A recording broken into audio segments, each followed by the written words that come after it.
if it is the truth, stay true to yourself.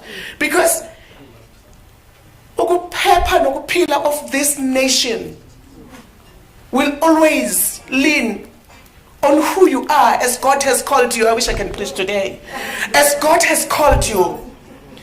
Trying to impress us, trying to gain favor from us is not going to do any good. Stay true to what God has called you to do. If you read the very same book up until the end, we find the very same king, because he knew that what he's doing was not right, he decided to take his garment, generals. He decided to take his garment of the king, of being a king, and gave it to someone else because he was afraid that he might not come back. Now he's trying to be tricky. He's trying to be iqola. Angazi ukuthi ngesimsizo ibiza ngani iqola, ngesizulu sithi iqola. He says, if ever I have to die, let this person die. He dressed him accordingly. He take his cut and give this other person. They went to that Gilead Yolanda is. When they get there, because God cannot be mocked, even he was hiding the way he did. The sword was able to spot him in another cut with the garments that doesn't belong to him. A person that was supposed to be saved was saved.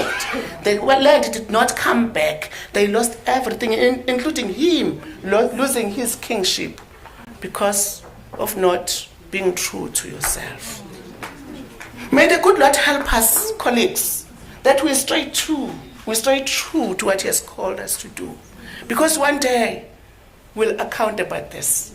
I know the accountability will always be talked in church, but I want to talk about it even in this platform that will account. God has entrusted us with these positions, with these assignments, with these responsibilities, and we'll have to answer one day. Stay true to yourself. Come, let us pray. Father, we thank you. You are so faithful. You are so awesome. There is no other God that can be compared unto you. Thank you for bringing us together in this fashion. We pray that your presence accompany us. We want to say these words as Moses said one day, that if we are not moving with us, don't allow us even to move an inch forward up until we get assurance that you are with us and we are prepared to move with us. We pray for your guidance. We pray for your wisdom. A special blessing for each and every woman in the house, for the great assignment that you have given unto them. We thank you that you are not the person that you should lie. All what you have promised shall come to pass. Whatsoever you promised, it will be done. You said in your word, wherever we are, you will be with us. You will never leave us nor forsake us. We strongly believe on that even at times such as this, you are in our midst. We pray for our country, our beautiful country, South Africa, that in whatsoever, my God, that is foreign, let it be put in shame, because it's not meant to be here. Help us, my God, to be able to accomplish all the assignments for the betterness of this beautiful country. Take your glory, my God, as you continue with us this morning. In Jesus' mighty name we pray in thanksgiving. Amen. Thank you, sis.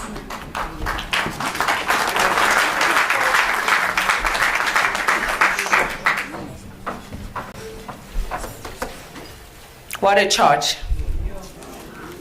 Stay true to yourself. The dress code for today being traditional way. What an opportunity to show us who you are. Stay true to yourself, the Brigadier says. You're a city set on a hill that cannot be hidden. Your playing small does not serve South Africa, does not serve the world, does not serve your family, does not serve your community. Thank you, Brigadier, for reminding us of who we are at the core. That when the going gets tough, stay true to yourself. If you've been praying for 30 years and the answer has not yet come, stay true to yourself. No blessing is ever denied and none of it is delayed. It comes right on time. You would rather be on God's time than be outside his time. We're going to move to the next speaker, who's going to formally welcome you and share with us the purpose of the day. I'm going to call to the podium the Acting Deputy National Commissioner, Supporting Services, Lieutenant General L. Mkhoa. Please put your hands together. She warned me to get the protocol right. Thank you, General.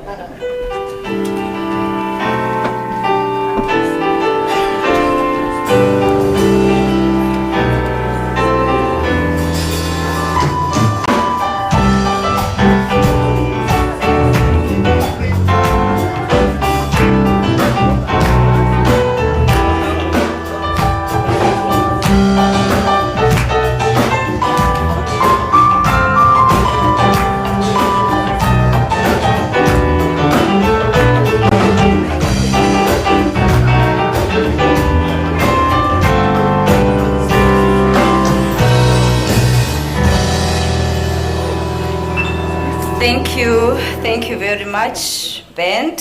It's like you know that is one of my favorite piece or song.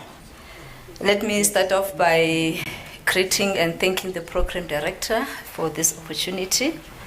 And let me recognize our Deputy Minister of Police, Deputy Minister Pholo Bushielo, the Director General, Department of Public Service and Administration, Mayolisa Makasi, the Deputy National Commissioner responsible for policing in the South African Police Service, Lieutenant General Musikidi, the Head of ID, Advocate Johnson, DDG Counter-Corruption and Security, Advocate Muize, the Chief Deputy Commissioner, Correctional Services, Commissioner Hamulifo, the Chief of Tshwane Metro, Commissioner Faro, all Lieutenant Generals present, all senior managers from law enforcement in our midst today, from the South African National Defence Force, the SAPS, Correctional Services, Border Management Authority, National Prosecution Authority, Traffic Police, Home Affairs, SARS, RTMC.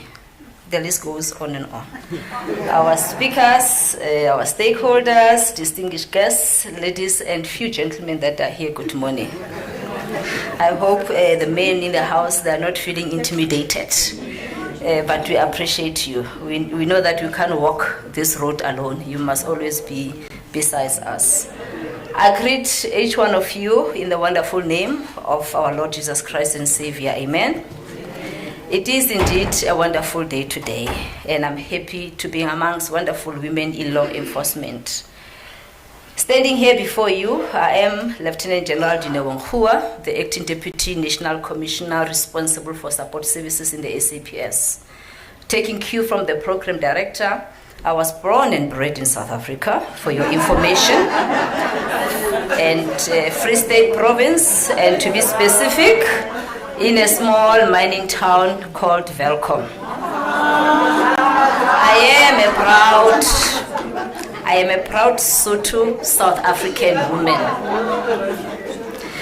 Thank you, Program Director, once again for this great opportunity to render a welcome address and to explain the purpose of today's event.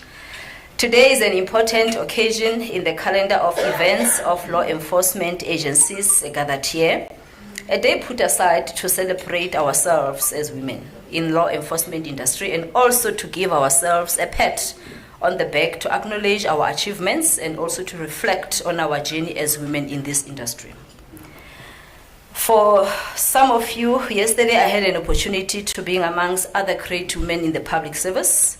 I attended a public service women in leadership conference, an event hosted by our dear sister, Director General of DPSA, Mayolisa Makasi.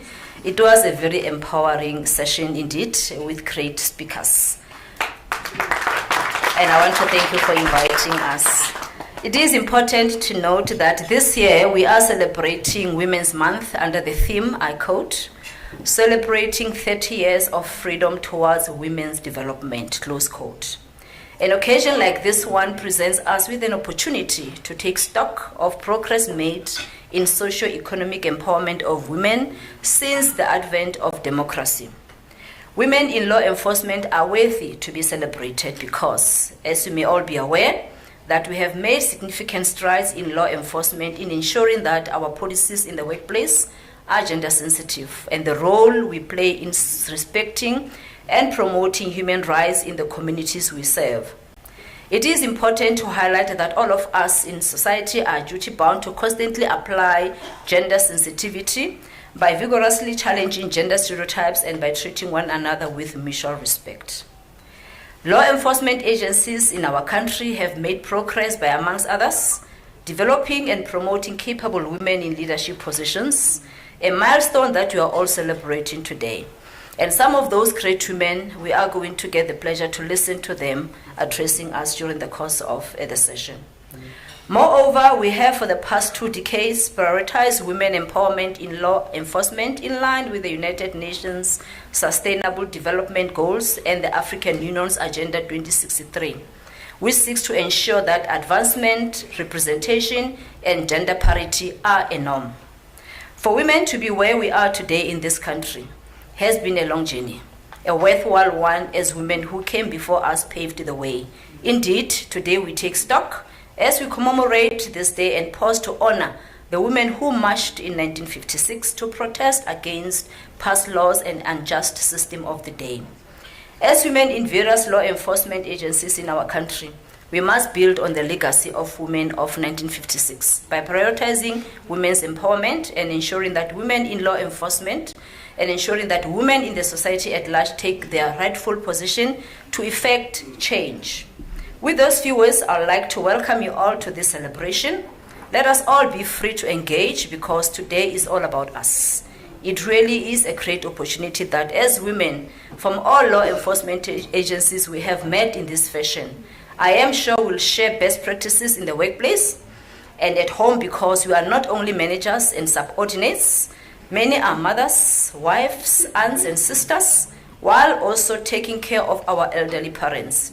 It is therefore important to reflect that as much as we give ourselves to our work, to serve our country and saving our families, how do we replenish our energies so that in the midst of all that we do not neglect to take care of and care for ourselves.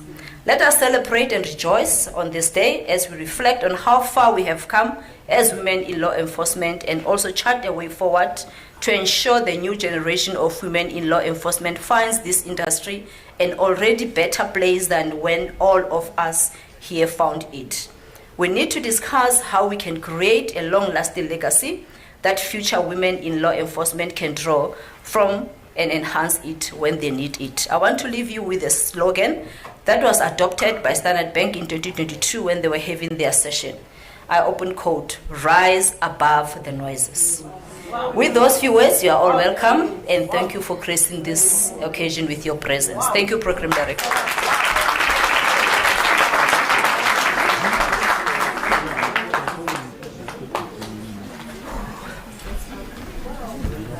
Rise above the noises.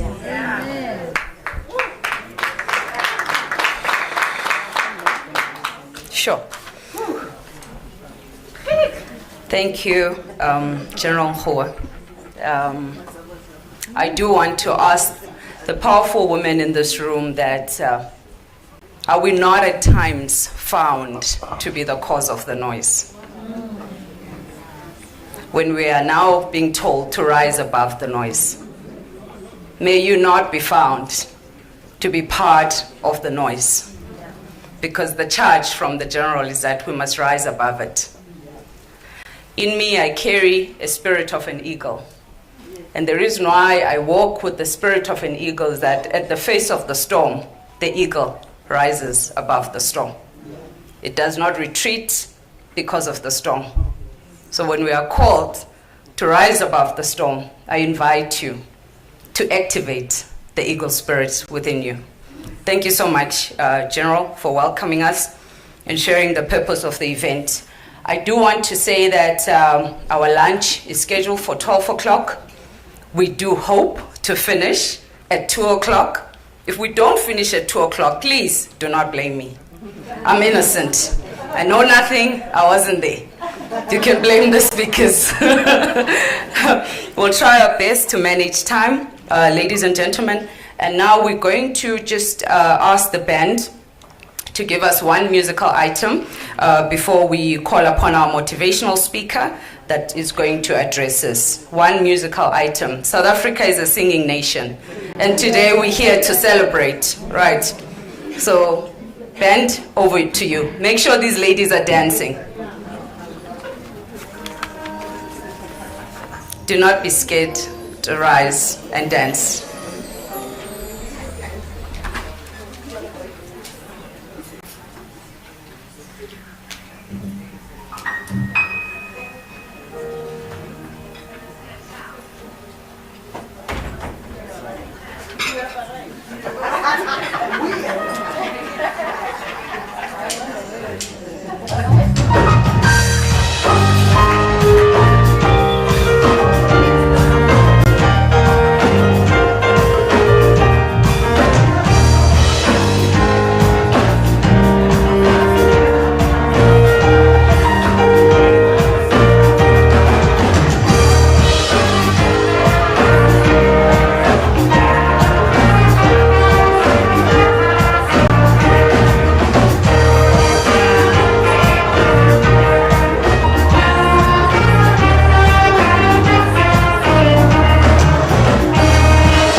definitely put on your dancing shoes.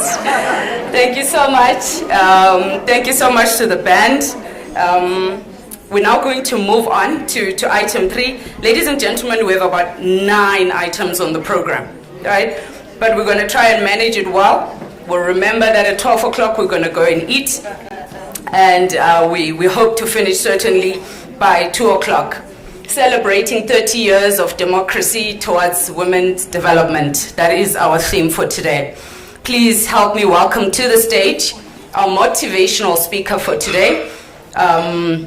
She's the head of Investigating Directorate in the NPA. She's an advocate. You don't find those everywhere.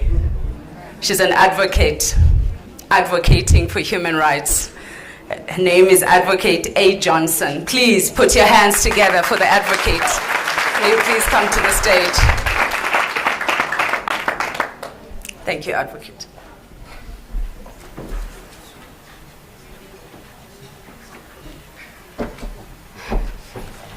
I'm so glad I put on my big girl shoes, or else you would not have been able to see me.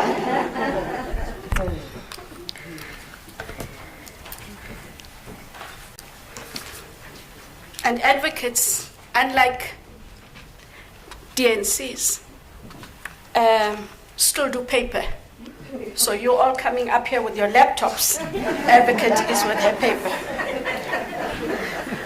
Honorable Deputy Minister, the Honorable DG of the DPSA, to the Deputy National Commissioners, Divisional Commissioners, Generals, Advocates, Commissioners, the rank and file of every single law enforcement, but most importantly, every single woman in this room, I greet you.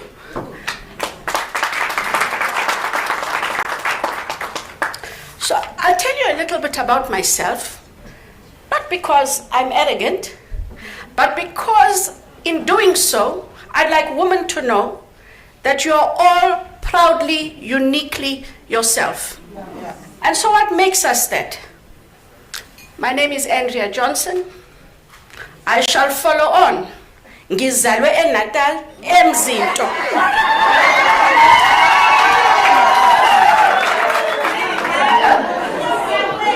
Ndiphuma emakhaya ngikhulwe nabonke abantu, so whether you English, Afrikaans, Zulu, iSouth Sotho encinci, a little bit of Tswana, I'm your girl and you are mine.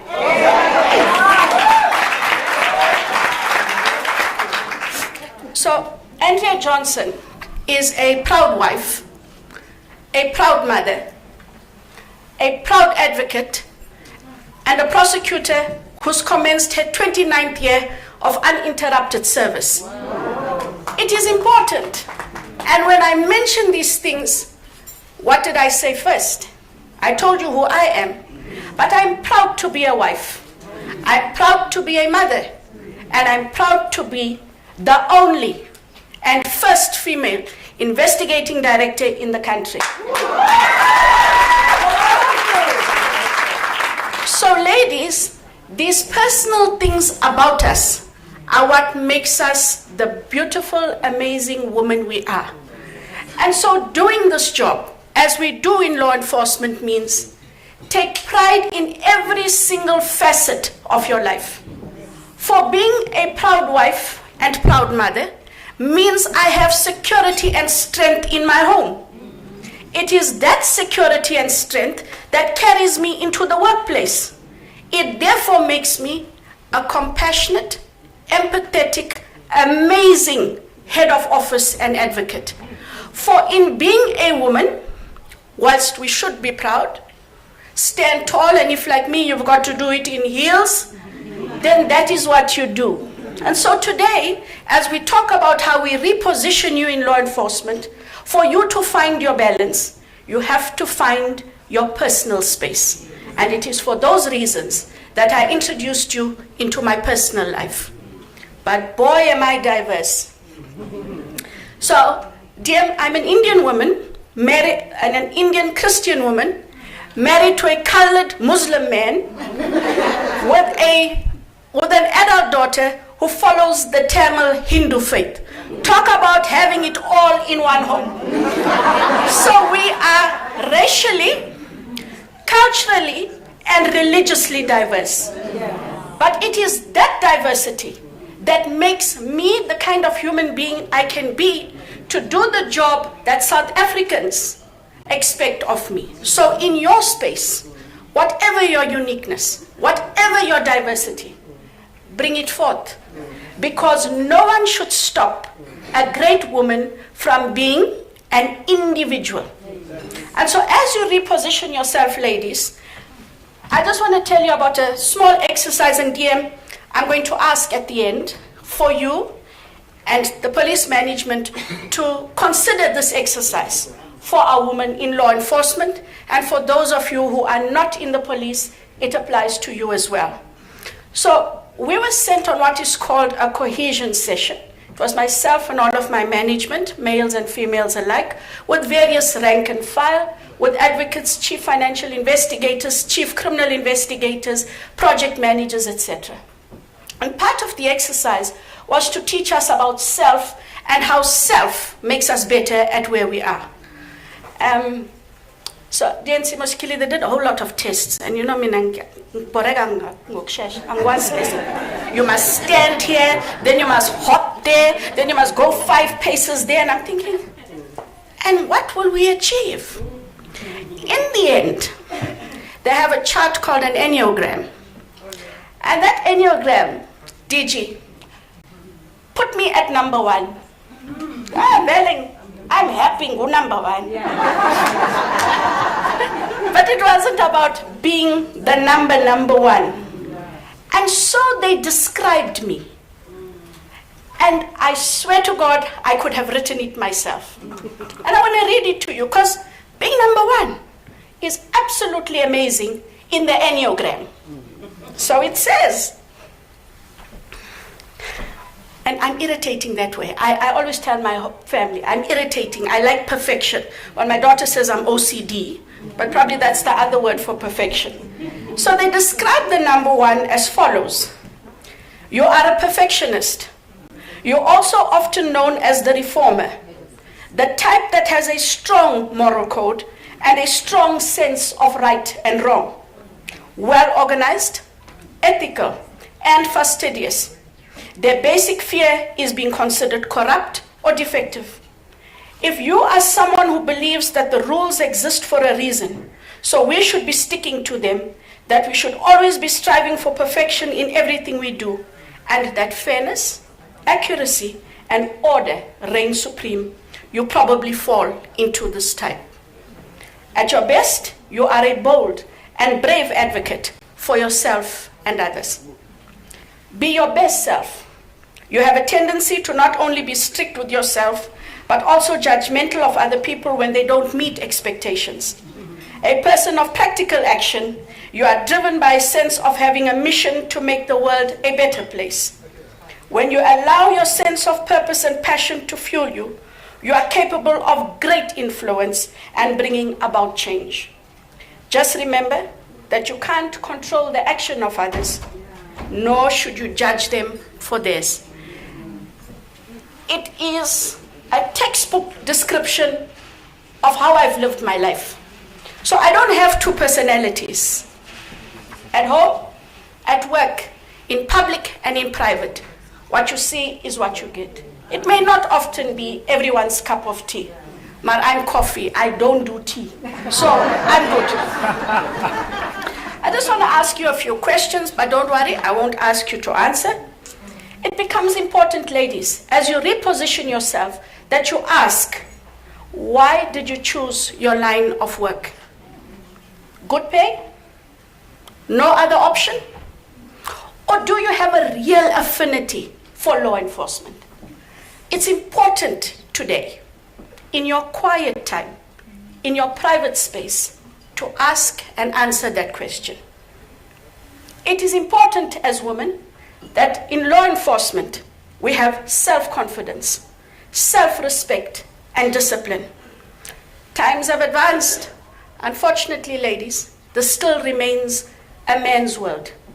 But being confident, having self-respect and discipline means you get to stand head and shoulders above the boys any day of the week, every single day of the year.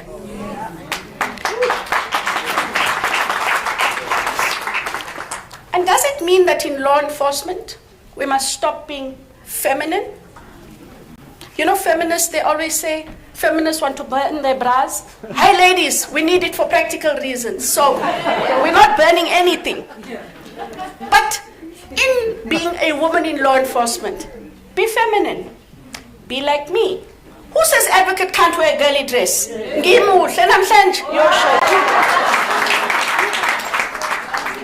But in the same way, those in law enforcement who wear your uniform, you have no idea how we admire you. You have no idea when you are at special functions. Sona, I tell you, I can sit there and I will cry every Sona. I look at our law enforcement and I say how very proud and how beautiful. So we're going to wear our heels, our girly dresses. We're going to kick ass in uniform, whoever wears uniform. Advocates, be proud to wear your court gown because it defines who you are, but you will still be feminine. But in being feminine, you should remain fierce. For it is that beauty of being feminine that will show the fierceness of who you are. Be fit. And by the way, I don't mean go to gym.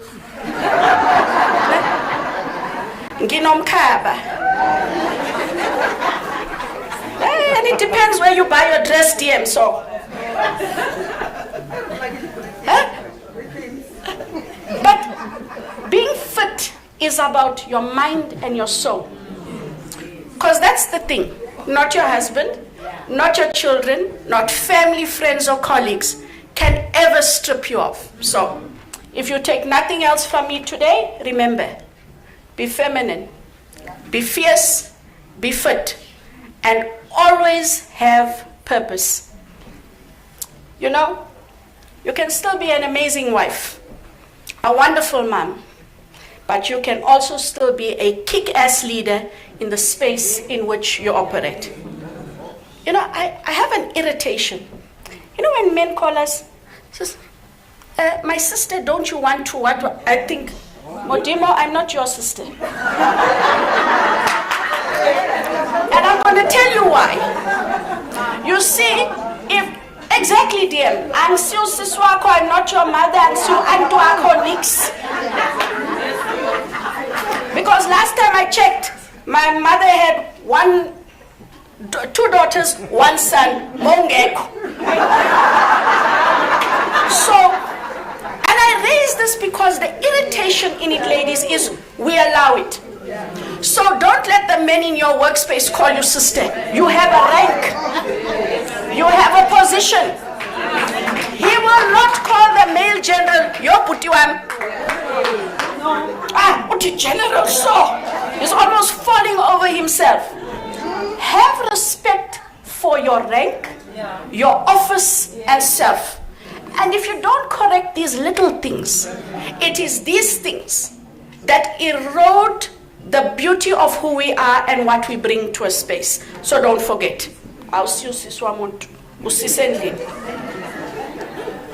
It's also important, ladies, that in being fierce and feminine, I want you to remember the following. Own your power. Be unapologetically and gracefully you. Your magnetic leadership begins with self-leadership. For when you control your space, you are able to show people the confidence of who you are.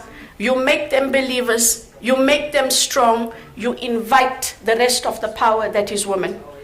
Cultivate your sustainable performance. You said 30, another 30, another 30, scorn. Connect and create impact with your influence. And always remember to integrate and embrace one another. Women, unfortunately, are their own worst enemy when placed in position of power. I'm going to ask you to stop and ask yourself a few questions. In order to be powerful, it does not mean you should be arrogant, you should bulldoze other women, you should belittle other women. Ask the following questions. What does this space require of my position? You were given a position. If you don't know what you're there for, go home. Write to your DNC, your DIFCOM, whoever, say, yo, Sumoya, I'm going home, I'm coming back next week. Go back.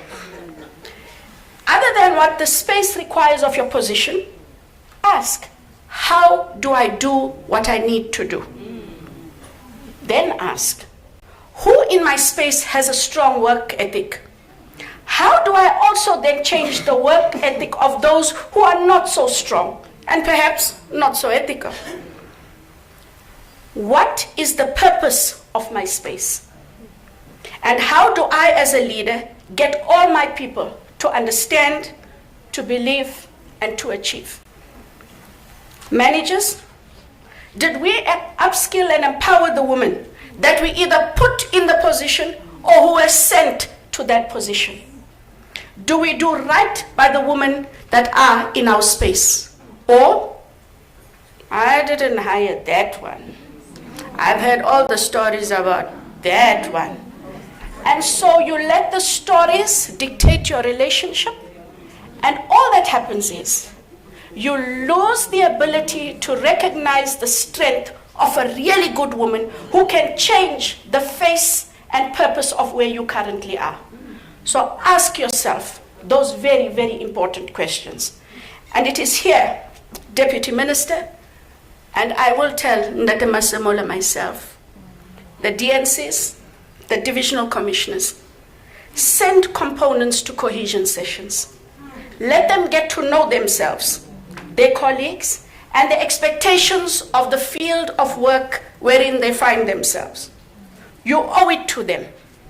And if you truly want them to reposition themselves within law enforcement to be balanced, amazing, super efficient women, trust me. Talk to DG DPSA. It is a program that works because it is a program that allows us to bring out the best, one in ourselves and two in each other. Today must be about you. But tomorrow and for the days ahead, let it be about the people you serve, the people you work with. Embrace them always. For as women, our strength is not in being out there all by yourself. It is in holding the hands of every single one. Because you know, if each one of you holds hands here, if each one holds one, we are all holding each other. And so let that be, if nothing else, the purpose of what you take forward. So I'm going to leave you with a thought or two, as I'm known to do. Don't try to be like the men in your environment. Be the best woman you can be. Do you know why? You will always be better than those boys every single day, any single day. You don't need to be like the men. Oh, sorry, there are guys in the room.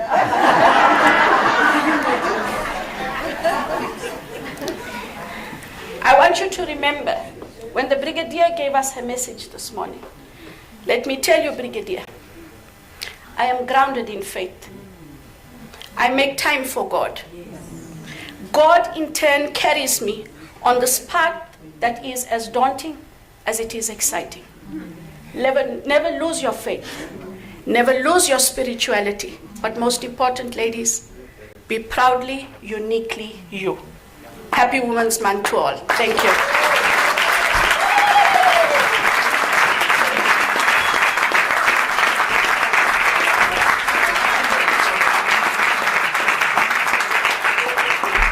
Can we please give her another round of applause, please? Sure.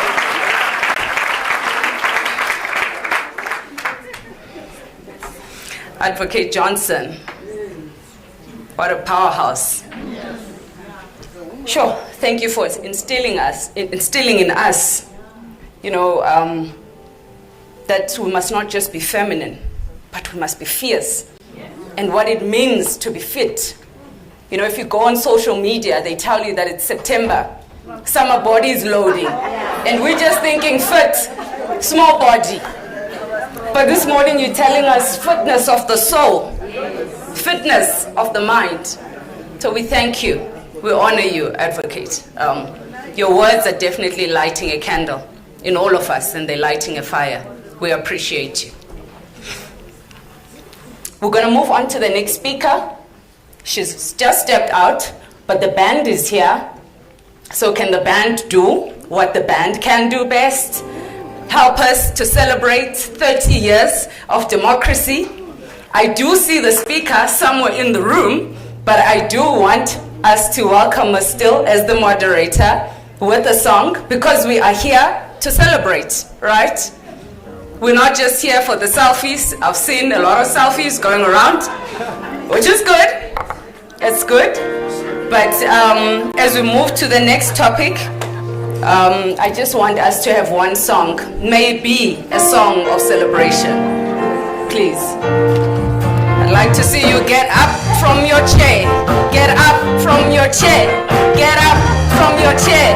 Get up from your chair, please.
Thank you.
Thank you so much.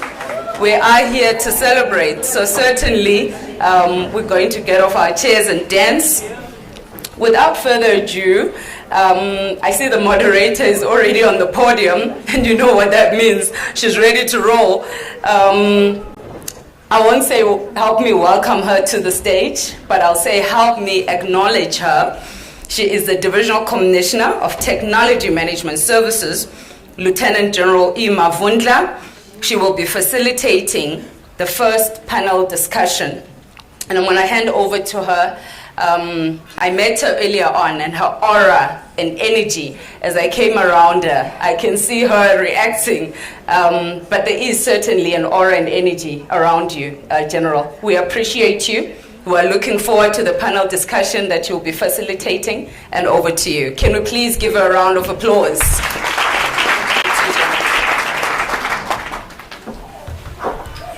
I thank you, Program Director. I will then greet the Deputy Minister, Boichelo. Thank you for gracing us with your presence. And then I'll go to the Deputy National Commissioner, Musigidi, and the Acting Deputy National Commissioner, Ankoa, and all of the DGs that are in the room, and all of the senior managers that are in the room, all of our speakers that are going to grace us with their knowledge. I greet you all. Thank you very much. I'm now going to call upon our panel. We only have 4 that are present. So we're all going to come to the stage, all 4 of us. I will call upon the first one. It would be Advocate Karim Gamo. Please ascend to the stage. Zunaid Olivier, please ascend to the stage. And I would like to call upon Director General Makasi. Thank you, Director. I'll also call upon Ms. Umbati from ASAPO.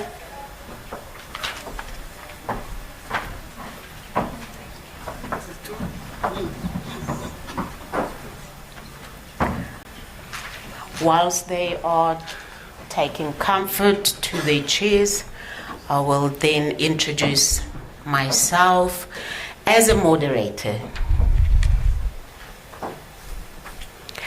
I was told that Manyatsi from Asupol was not here. Please do ascend the stage, ma'am. Sanlam.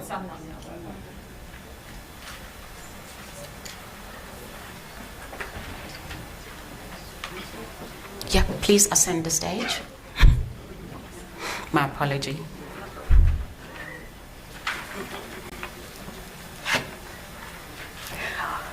All right, let's pass on that one.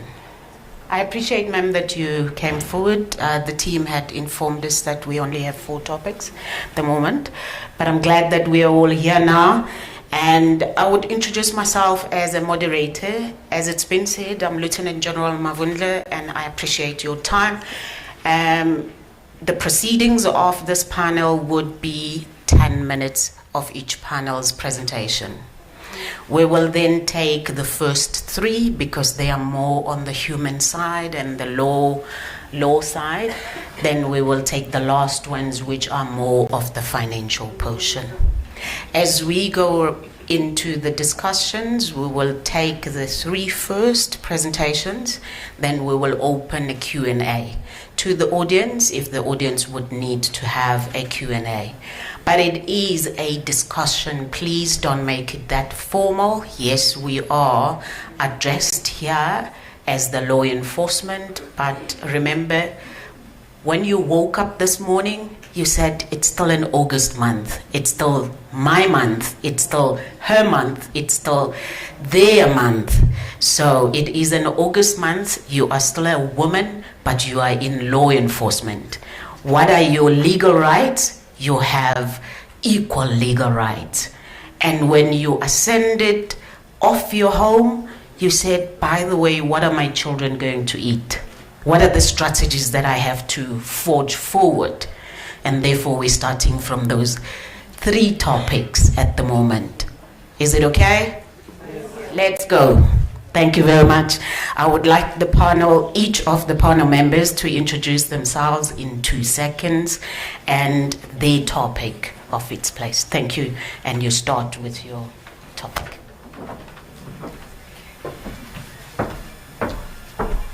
Good morning, everyone. I'd like to say I'm the second advocate here today. Since Andrea has left, I'll be the top advocate for now, since she's gone. I am Advocate Bonnie Kari Gamu. I am the Special Director of Public Prosecutions in the National Prosecuting Authority, and I am the National Head of the Sexual Offences and Community Affairs Unit of the NPA. Good morning to the leadership in the room, particularly the Deputy Minister, Ms. Boshielo, to the leadership that is in the House in respect of law enforcement. For the sake of time, I will not mention everyone, but I also want to speak to or greet each and every woman that is in law enforcement that is here. And to the few men brave enough to join us, good morning. All protocols observed. First of all, allow me to just tender the apologies of the National Director of Public Prosecution, who was unable to join us today due to a prior commitment. You know, it's Women's Month. There's lots to do. And she just asked me to convey her best wishes for this gathering as well. My topic is women. Oh, everybody gave their pedigree, so let me too. I am a born and bred Cape Coloured from the Cape Flats in the Western Cape. Gauteng has by career choice been my home for the past 4 years, but I go home every weekend, my people, every weekend. And I'm very proud to be here today. When I arrived, I was dressed completely Western, right? Because I received the program very late. Where's General Sentimule? And then I saw that little bit that says traditional attire, and I thought, what now? But you know, it's Women's Month. And the one thing about women is that we do uplift each other. And when I arrived today and I went into the VIP room, I was there, I think, maybe 5 seconds, Chief Faru. I said to her, she looks beautiful. I don't have anything. She said, come with me. An inner boot. And this is what I came out with. So, this proud Cape Coloured looks good today. Thank you very much. And that is what we must do, isn't it? We must not see a beautiful woman and behind her back say, wonder where she bought it, but to her face say, oh, did you buy that size? You couldn't buy smaller. So my topic today is women in law enforcement taking their rightful place in society and overcoming the barriers in a male-dominated society. Now, South African women, when I saw this topic, General, I thought to myself, South African women, we are a special breed, aren't we? We are strong, we are resilient, we are bold, and we have overcome barriers in a male-dominated society from the time we took our first breath in this country. Since before apartheid, during apartheid, after apartheid, we have fought each and every day. Women have played a pivotal role in the country's history. I only have to remind you of Charlotte Makeke. I only have to remind you of the 1956 Women's March to the Union Buildings. I only have to remind you of the establishment of Black Sash in this country, far back as 1955, and the role of women in the 1976 uprising. Women have always been leaders in this country. And so we even had our first female deputy president as far back as 2005. And so despite this massive role that we have played as women to shape this very society, despite huge sacrifices, and the sacrifices were huge for women in this country, no different for us as women in law enforcement. The question that I ask is, why do we have to force our rightful position in this country. We should be allowed to take our space. As speakers before have said, we should be allowed to shine. It shouldn't be that we must force you to recognize our worth. We have lived in a male-dominated society where there continuously are barriers, ceilings which women are supposedly not allowed to break, even in 2024. And so I'm saying, why is it that the head of the table must always be an issue? And why must we fight to be at the head of the table if we deserve to be at the head of the table? But these barriers that we speak of, the first barrier is gender stereotyping, isn't it? You're supposed to be the pretty wife at home. You're supposed to be the mother who doesn't work. Now, if I look at law enforcement, I think when many started out in law enforcement as women, they were raised eyebrows, isn't it? And you were better placed as a clerk, but not as at the front of law enforcement, because certain jobs were regarded as being too much for us to do. We expected to be led by the male. So when I started prosecuting in the Western Cape High Court in 1998, I was often the only female in court.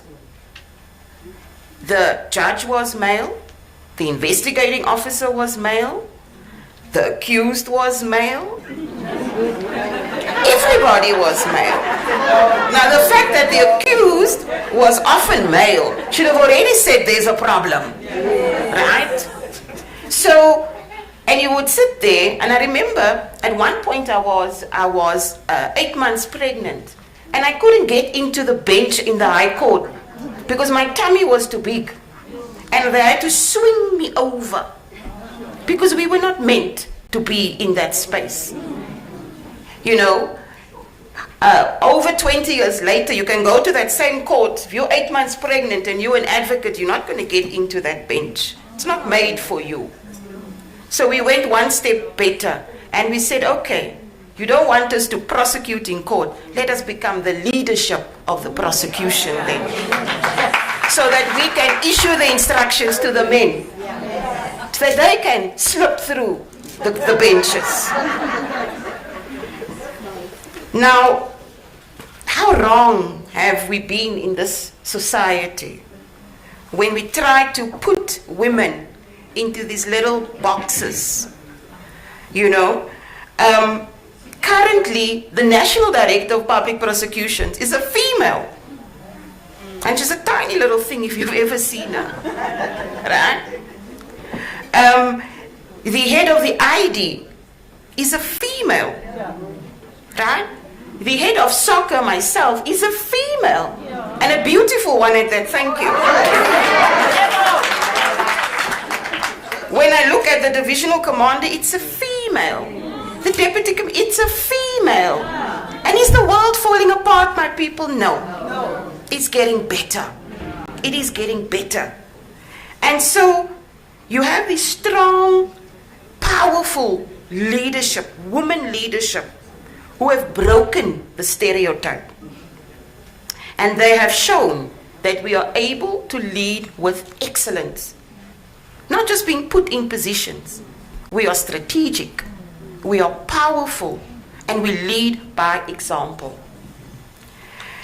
The second barrier that plagues, I think, society still, and not just the law enforcement, is gender-based violence. It's that elephant in the room, that there is this notion that gender-based violence doesn't affect us in law enforcement because we're strong women. It does affect us. And so our own brothers, sometimes also in law enforcement, are hurting the sisters in law enforcement. And the impact of that is felt. Because when you're a victim of gender-based violence, you're afraid, isn't it? You're afraid to rise because it's going to agitate the perpetrator. You're afraid to claim your space in society because your perpetrator wants you to be small. And so the importance of us still eradicating as women leadership, gender-based violence in our spaces, sexual harassment in our spaces is equally important. Because I think that there are women out there that don't want to shine. Because shining means people start taking notice of me. And that might put me at risk. So when we speak gender-based violence, we must also do introspection ourselves. Many of us sitting here know of others, sisters, that are victims, and we're doing nothing about it. So we are not allowing that sister to shine with us. And so we need to make sure that we empower them enough to be able to take their rightful spaces. The third barrier I want to speak about is that balance between work life and home life. Because you're expected to cook, you're expected to be there for your children, and then sort of in many homes you're expected as a last resort to be the career woman, to be the law enforcement leader. And so we are often made to feel guilty when we put sometimes our careers first. Not all the time, even if we skip once, there's a meeting we have to attend and so we need to miss an important event in the home. We are sometimes made to feel guilty. And not just by men, let's be honest, by women as well. By women as well. And so there needs to be a total mind shift. And in the room, we are responsible for the mind shift to happen so that others that are not yet strong enough, that have not yet been able to overcome the barriers, to overcome it. Now, I want to speak about a barrier which I sometimes think it's not spoken of, and I alluded to it now. Women as a barrier to other women. There's no worse barrier than another woman. Because we expect sisterhood. We trust the sisterhood. Because we're all going through the same challenges, right? And so there's nothing that hurts as much when the sisterhood turns against you. We were told today we must shine. Guys, there's enough stars in the sky. We can all shine. All of us. The fact that I shine, or the beautiful program director shines, we all have our time to shine at different times, at different spaces, because our journeys are all different. And it's different for a reason. And so I urge our women in leadership in particular, be the role model for the younger ones that are there. Be the star that will guide them to their own stardom. Don't be greedy. Don't be jealous. Jealousy is a nasty thing, isn't it? It's a nasty thing. And it doesn't take you any further, I can assure you. Because a jealous person will always be jealous. And you will always find a different target once you've reached it to be jealous about. So don't waste your time. Rather shine your light so bright that it shines on others. Take them with you on this journey of leadership. In closing, I want to say, for law enforcement to succeed in South Africa, you need value-driven leadership. Value-driven leadership. And what is value-driven leadership? It is a leadership which leads by example. You can't speak it and not walk it. You must create a positive organizational culture in the spaces that you occupy. It is a leadership that leads with empathy, but also with honesty.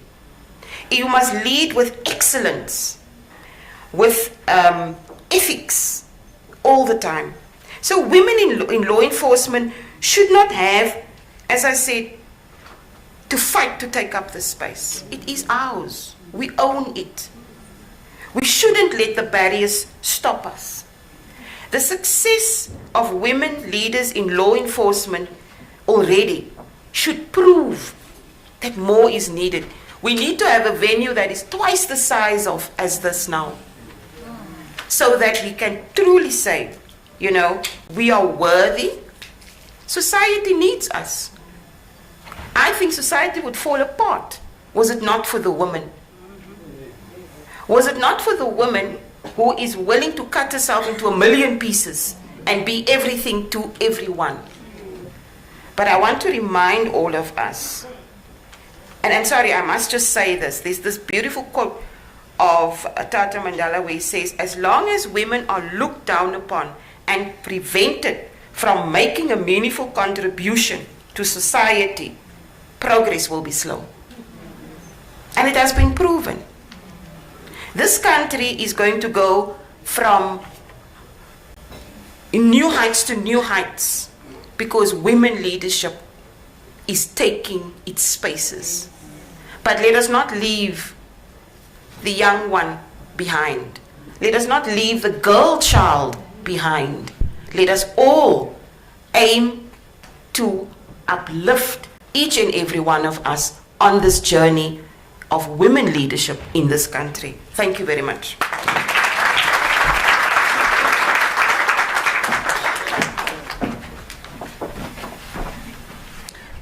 Thank you, Advocate B.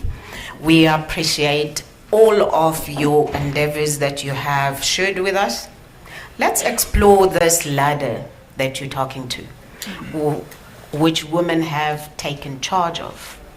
Maybe later with our Q&A, we may explore this ladder exactly. How do you take the baton forward to the other women that would have meant to be part of this law enforcement or any other of the experiences that you gained your knowledge in?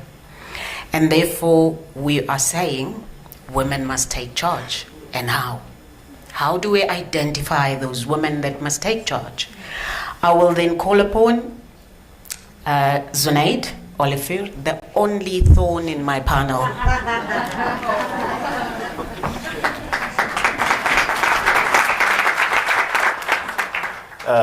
Good morning to the Deputy Minister, the DDGs, the DGs, excuse me if I fumble, all the leadership, the rank and file. I've picked up all these words this morning of what to say.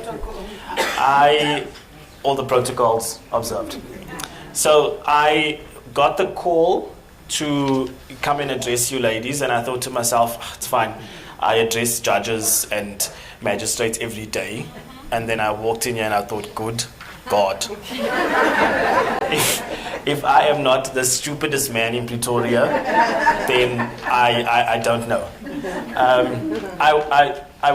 I think it was the program director who said, I think it's 4 of us must not feel intimidated. I was intimidated and I still am. But isn't that what women have been going through forever? I mean, it is such an honor and a pleasure to be in the room when years back, and even today, women can't even get into the room. So I'm sitting in my intimidation and I'm working through it. So my name is Zunaid Olivier. I think on site I'm a bit of a conundrum. I'm colored from eThekwini. I have lineage on my father's side. My grandmother was the daughter of rape. Her mum was a Xhosa slave in the Eastern Cape, and her father was an Irish farmer. She then married my grandfather, who got here as an orphan from St. Helena. And my mother's side is a bit less complicated. It's Tamil and Cape Malay. So that's me. I'm an attorney in private practice, and I am supposed to be speaking on something very broad, legal aspects affecting women. So in my practice, a huge part of my practice is family law, matrimonial law, the ugly parts of the law, where you have to have a great level of empathy and a great level of respect for women. I must at the outset say that my favorite client is a woman, because she comes to me with arch lever files of evidence and she says, here you go. And my work is much easier, and a man will come with 1 page. So I want to just also acknowledge the leadership of our judiciary. We are moving slowly. But on Sunday, the 1st of September, we get our first female Chief Justice ever. Can we have a round of applause? Chief Justice Maya. We are led in the judiciary by the most spectacular woman. The President of the Supreme Court of Appeal is a woman. President Malemola. So we are getting there. We are getting there slowly, but men are not fast creatures, so you must bear with us. We are getting there slowly. I want to also just touch on what Advocate Johnson said about being strong in your home. And I feel like that's where my topic comes in, because most people still want to get married, right? We live in a culture where women are strong and they're doing things and they're shining, and men don't really want to settle down, but there's still a place for marriage. And the benefit to marriage is that you have legal consequences and you have protection. Fat and sit doesn't work. We don't have cohabitation in this country. We're not the United States, we're not the UK. You can live with someone for 40 years.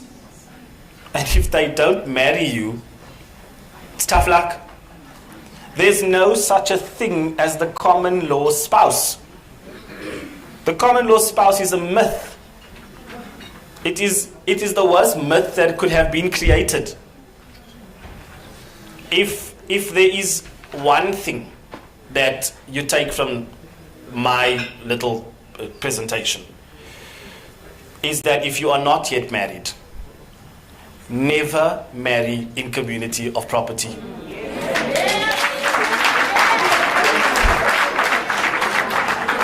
Never.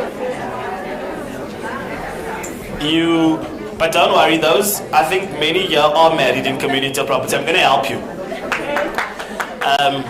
I'm going to give you some advice on how to get out of the trap, but I think for now, you must just sit in it like how I'm sitting in it. So don't get married in community of property. Whether he or she has tons of money, life happens. Businesses fail. People get retrenched. And then just bear with me, I was on a plane to Cape Town, sitting next to a woman who was very excited. She was going down to meet her fiancé, and they were going to see venues, and she was a teacher and he was a principal, and eventually she would relocate. And I said to her, so ma'am, how are you going to get married? And she said, we're looking at wine farms. And I said, no.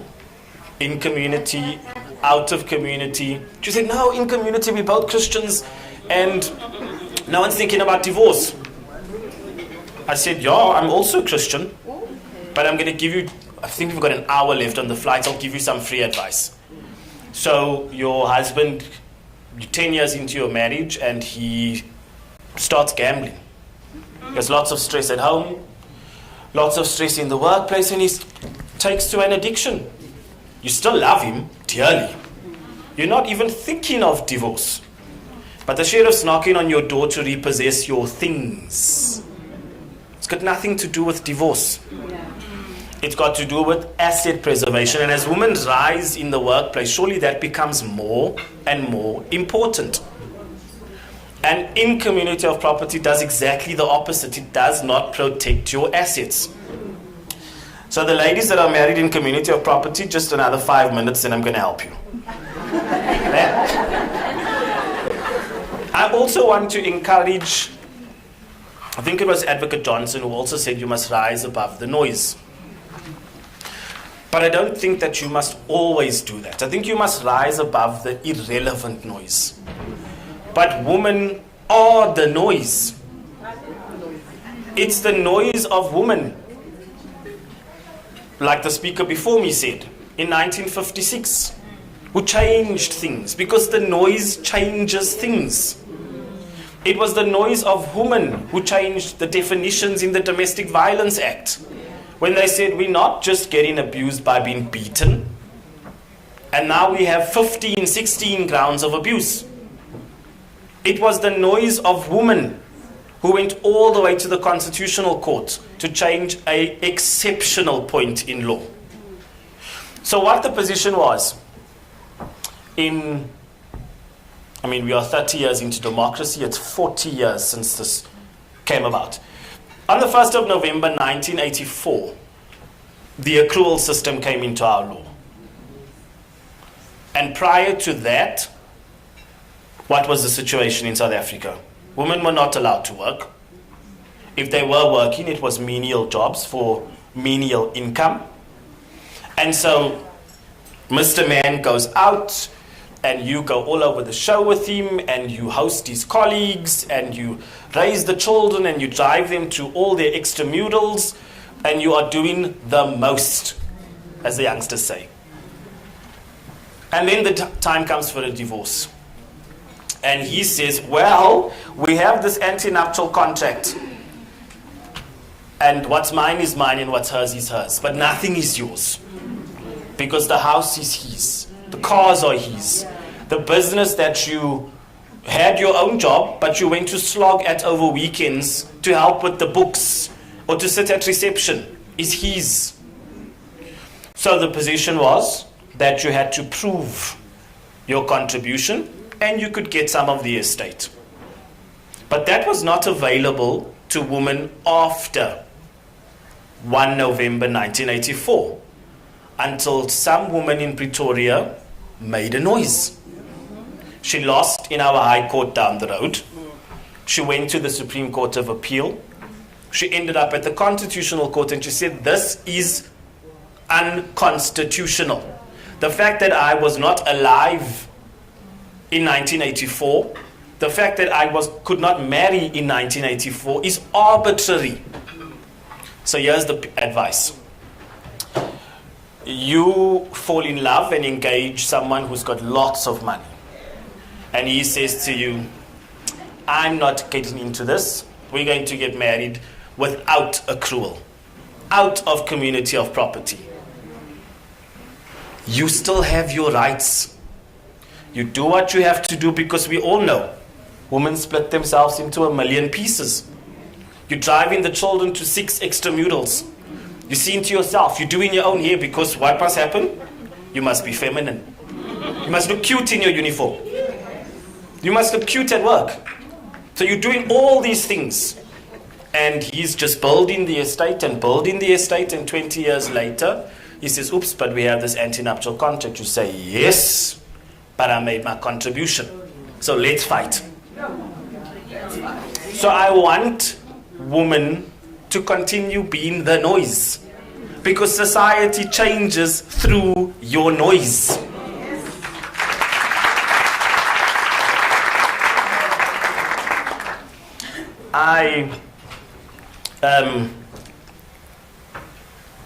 We then have, I think, the worst part of our, maybe the second worst. I think you work in the worst part, in sexual offences. Perhaps the second or the third worst part are the maintenance courts, where you sit there and your heart is broken, because you hear maintenance officers, bless their souls, there are none here, telling women, how dare she ask for more than 500 rand for a child? And what happens? It's degrading. It's degrading.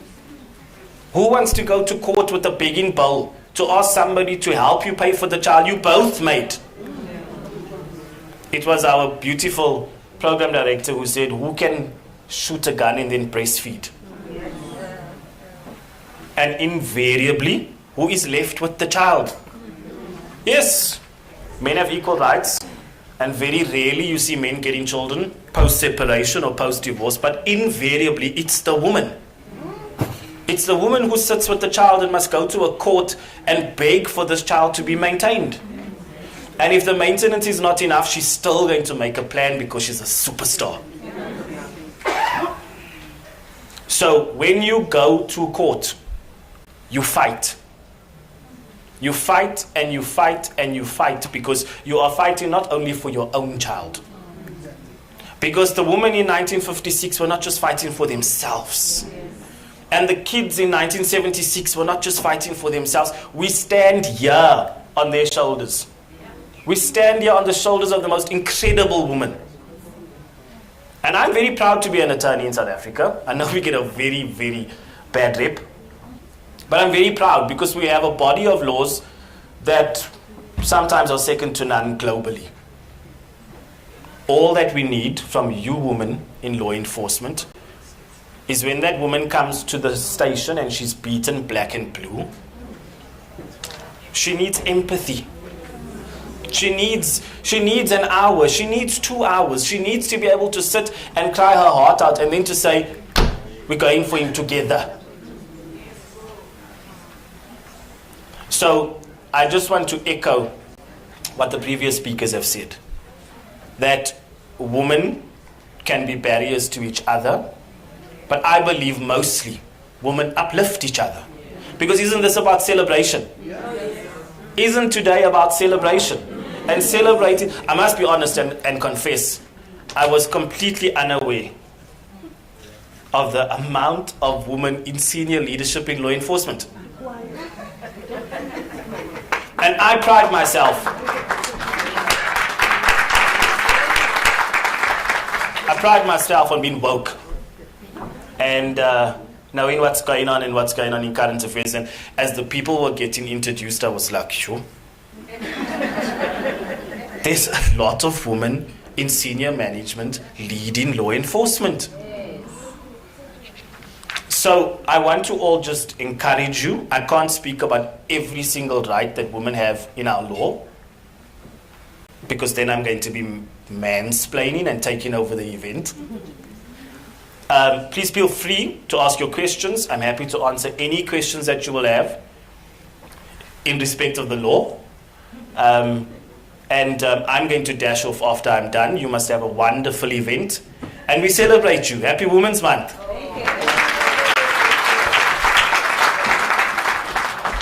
It can only be a refined man that is going to say, we marry for love, we marry for taking care of every other person, but we forget of our legal rights. He says, do not be engaged in the fog, in the mist. In the cloud, these days we say we take everything to the cloud. Please do not take your rights to the cloud. You rather do things like he has indicated. It can only be the refined man to do so. Sorry. This is what happens when you're intimidated. So, those poor ladies who are sitting here in Community of Property, you can change it.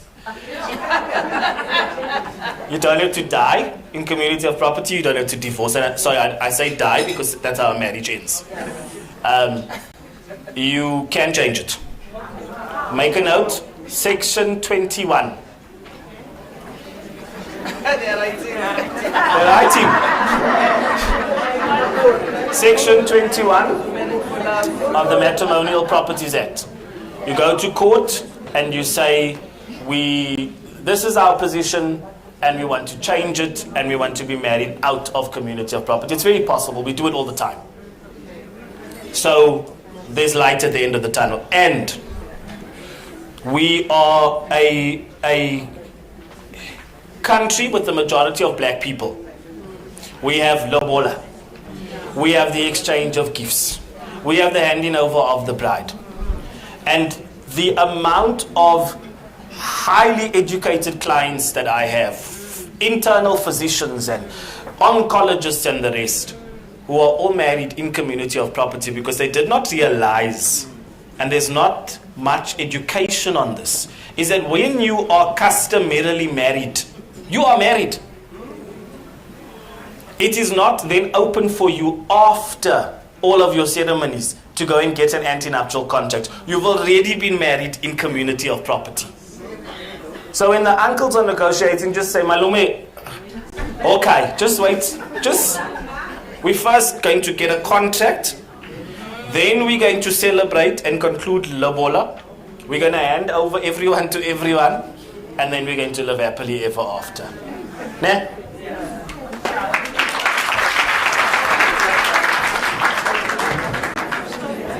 Did he not just took over? I was just about to say, how do we get out of this mist and fog? And you just answered it.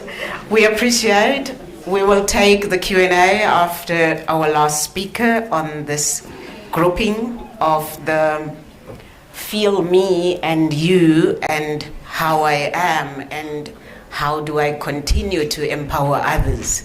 Let's welcome our Director General, Makosi.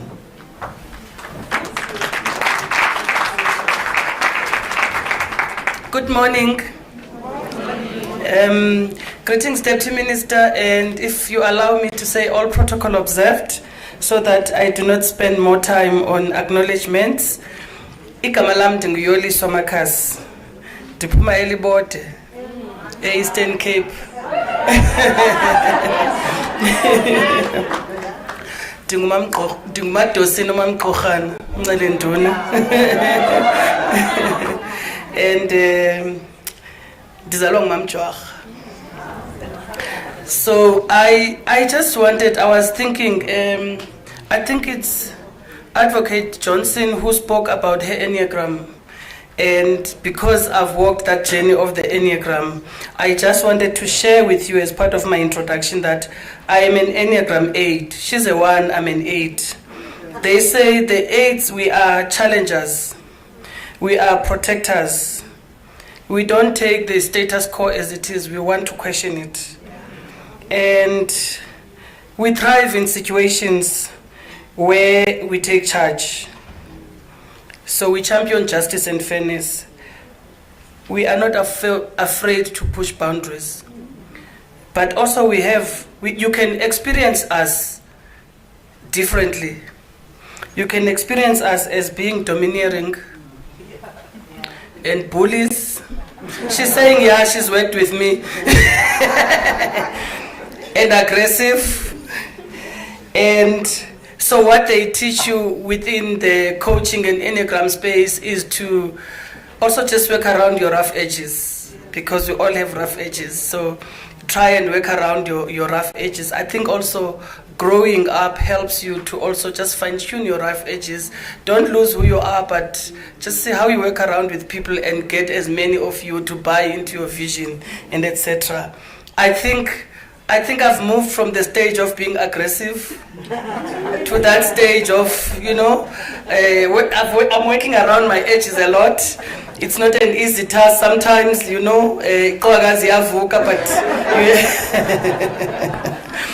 I was sharing earlier on, General, who was making a devotion that when I worked for Community Safety in Gauteng as an HOD,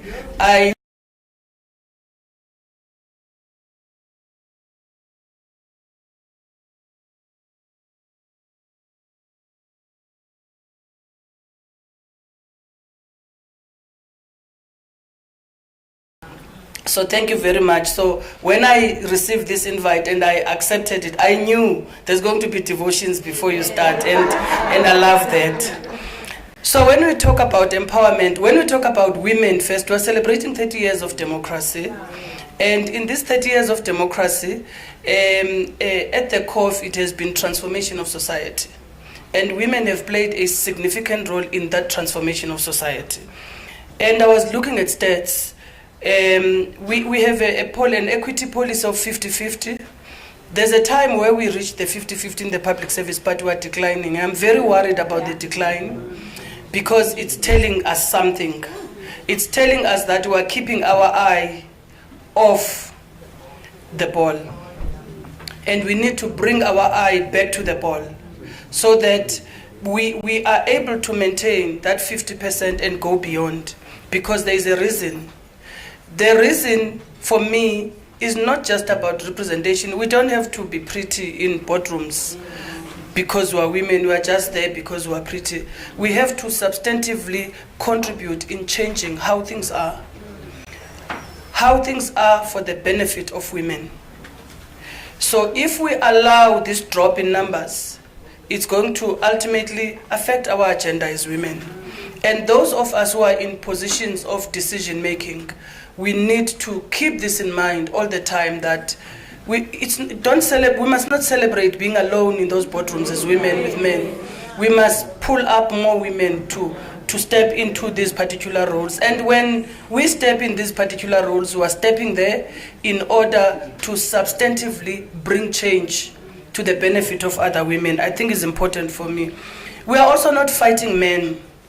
We are fighting patriarchy as a system. Me, I'm committed to fight patriarchy as a system. If people walk on my way, whether they are women or men, whilst I'm fighting patriarchy, then they are going to be, they will have to experience, I don't want to use rough language here, I'm with police. But, so the point is, patriarchy is a system that dominates as well as that discriminates against women.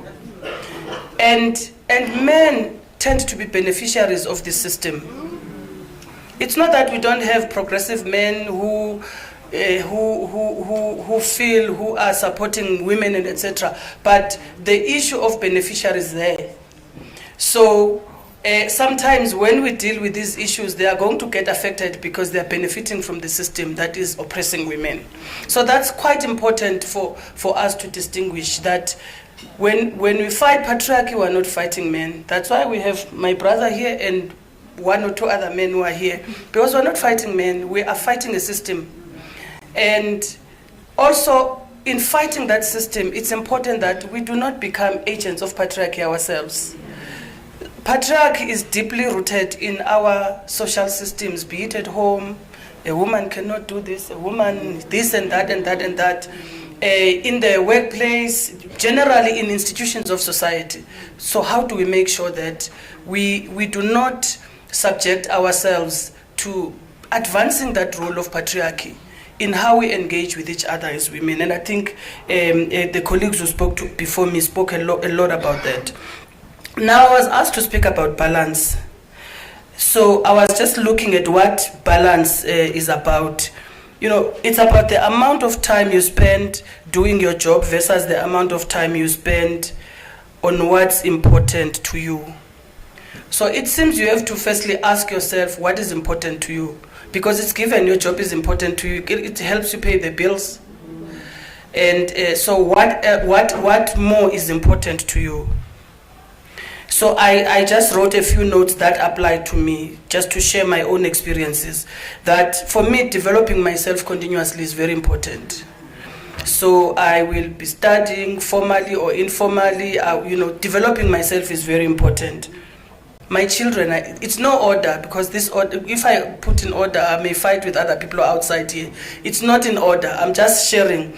My kids are important to me. I have two boys, a 17-year-old.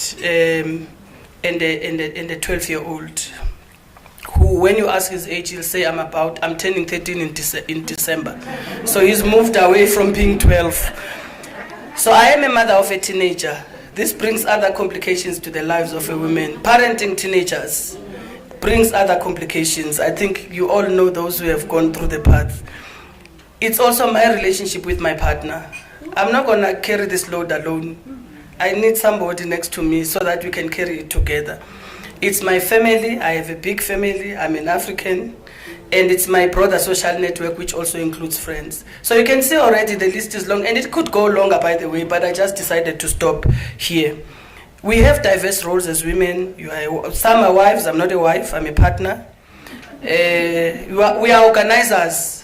Every trip in my family, I find myself organizing it. We are leaders in our own rights. We occupy leadership roles in work and outside work. Most of us are leaders in our families, and we don't get paid for that leadership role we play in our families. Or maybe we get paid in kind. We are administrators. We are I call myself the secretary to my partner, because if I don't put my hand there, we may arrive at the airport, there's something wrong with the ticket, and I don't want that inconvenience. So let me just be the secretary and do it for peace, because I know I'll do it right. So I play that secretary role. Of course, I'm a mother, I've said that. I'm a disciplinarian. So my kids avoid me. They prefer my partner, because for him it's like, no, it's fine, boy. Leave them, these are children. For me, I want things to be done there must be a structure, there must be a way of doing things, and so they avoid me. And also what doesn't help me is that I'm kind of an absent mother. So they know what times I'm not going to be home and how they are going to move around and do their things in my absence and get all the agreements and the deals they want in my absence. I'm also a queen. We are all queens, isn't it? In my case, I'm even the only girl in the house. So I'm a queen who's overworked as well in the house. I'm a health officer. If the child is sick, I have to make a plan. I have to look at the cupboard and look at the medicines and make a plan. Ultimately, they will end up in hospital or in a clinic or something. And I'm a driver as well, because I have to drive people around, drop them. One of the things I hate in my role as a mother is driving kids from one party to the other, from one social event to the other. So this is one of the duties I outsource without even feeling guilty about it. I just outsource it to other people who can do it. So I was looking at, there's a lady I saw on LinkedIn, Greta Krupensky. She did some interviews with some few women in a software company, and they were giving reflections about this thing of balance to work. One of them says, I juggled between work and home and felt guilty if I stopped working or did not pay attention to my kids. I never said no at work, thinking about how my performance would be rated, wish I could have. How many of us go through that? I remember when I started at DPSA in 2020, Minister Mchunu, who's your minister now, was my minister. So then there was COVID. The country was, I think before COVID, before the country was closed. So we finished a meeting, and he says, DG, let's meet in my house tomorrow at 8 a.m. So I stay in Midrand, he stays in Pineturion. So I had to take the guards. For the first time, I feel like I represented myself. So I was like, Minister, I am unable to be in your house at 8 a.m. I have 2 children whom I must prepare to go to school and who I prefer to drop them in school. But if it's absolutely necessary that I don't drop them, I have an arrangement that I make, but I prefer to drop them in school. So they leave the house at least the latest by 7. 7:15, they leave the house. I'm happy to join a virtual meeting from 7 o'clock, maybe to whatever time. Or else, if you really want a physical meeting, I am requesting that at least we have it at 9 o'clock. Because after they leave, it means I must also drive. I don't mind waking early and preparing myself, but I must drive, and there's traffic from Midrand to Pretoria. And so he agreed anyway. Minister Mchunu is a darling. He agreed, and then he keeps on saying, maybe when he wants a meeting now, and like, oh, by the way, DG has children, he must take to school. So it actually, he got the point that what was important for me. The other woman says, wake up early, do household chores, attend meetings, help with classes, work till midnight, and the list goes on. I was working 2 full-time jobs as a homemaker and an employee.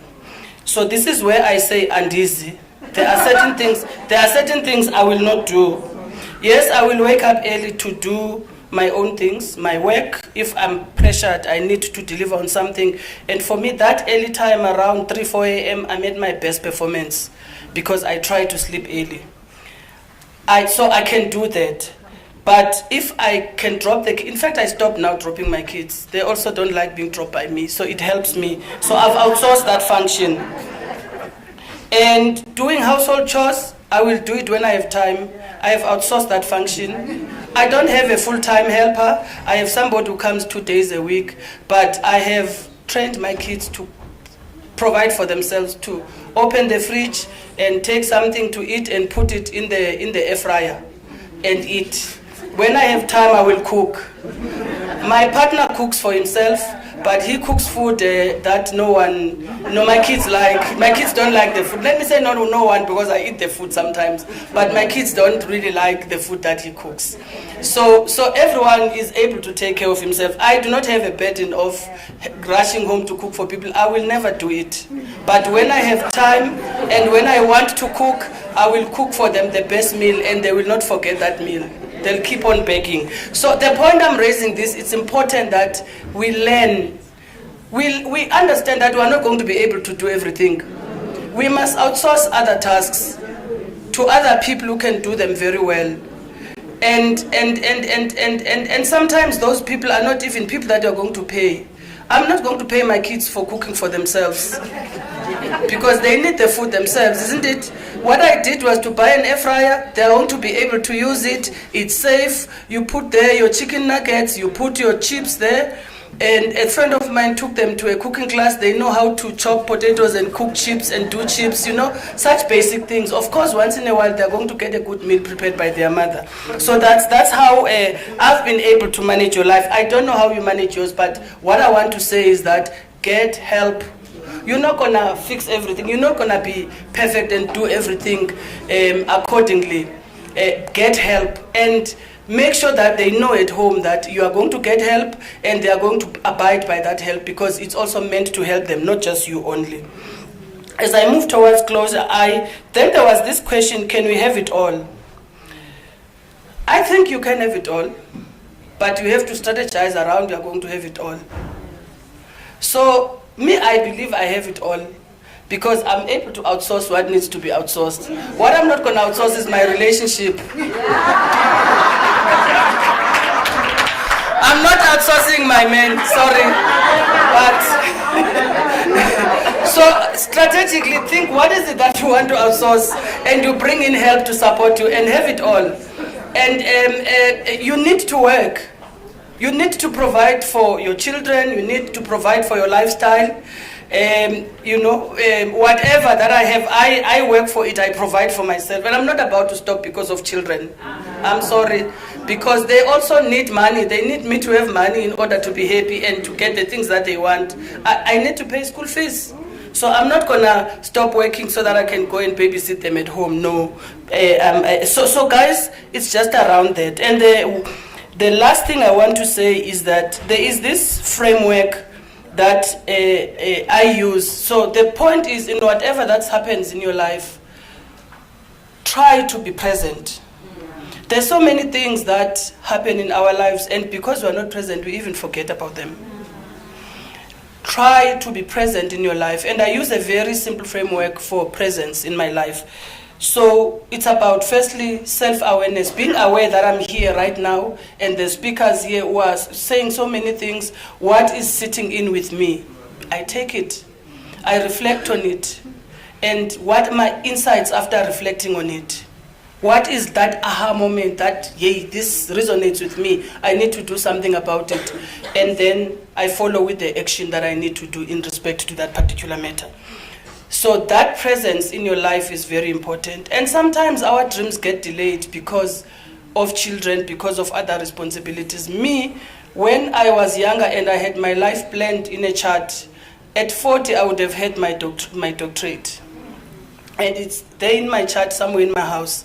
But that did not happen because I had 2 kids in the 10 years of between my 30s and my 40s. At 31 and at 36, I had kids. Well, they sent him Dala already, but I had the kids.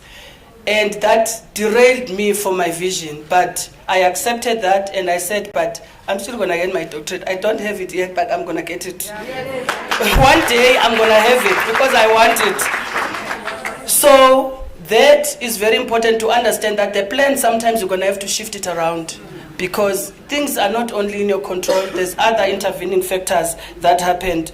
I was not, when I realized I was pregnant, I was not now going to say, hey, I'm going to abort this baby because I want the doctorate. No, I realized, Chinman, this idea of being pregnant, I want a child. Let me really be a mother. Let me see how this mothering thing is going to go forward. And you know, it's been good and with challenges, but I'm still loving it. I'm still loving my children and being a mother.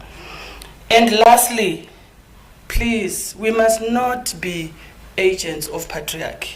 Let's work on our self-awareness and consciousness that we do not be agents of patriarchy. We do not assist the system to oppress other women. Yeah. But as I'm saying that, I'm also saying that as women in leadership, people expect a lot from us. Don't expect me to give a blind eye on a misconduct that you commit because you are a woman. No, I'm going to go through the process. I will discipline you, and if the recommendation is that you must be fired, I'll fire you. Because you need to take responsibility, and you need to take accountability for your actions. As a woman, as a man, you need to do so. Even myself, I need to take responsibility and accountability for my actions. So guys, thank you for listening to me. And Chair, if I went a little bit over time, I apologize. Thank you.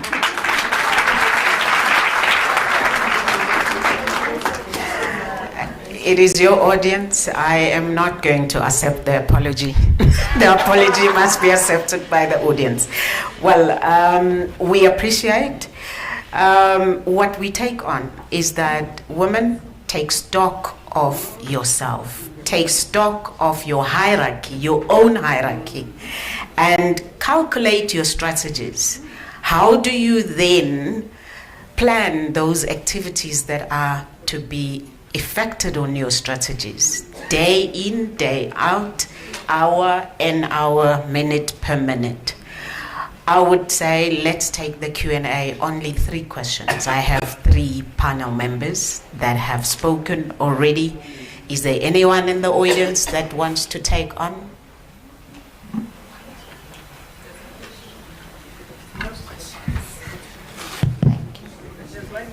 Can we have somebody with the mic over there? Any other? Raise of hands. The messages were very clear. Thank you, ma'am. Thank you very much. My name is Nonsikelelo and I work for the RTMC. I want to ask on the regime change.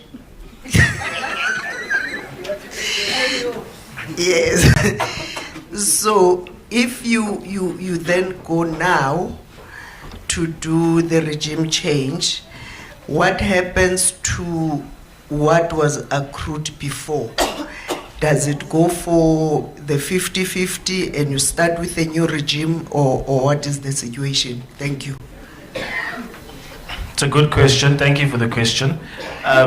So what happens is you and your spouse enter into what is called a post-nuptial agreement.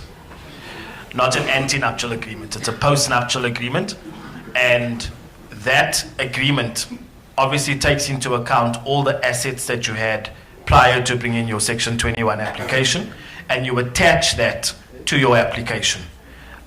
So you agree in that document what you're going to do with your assets. And that's the answer. Can we give a round of applause to our panelists, all of the 3 panelists?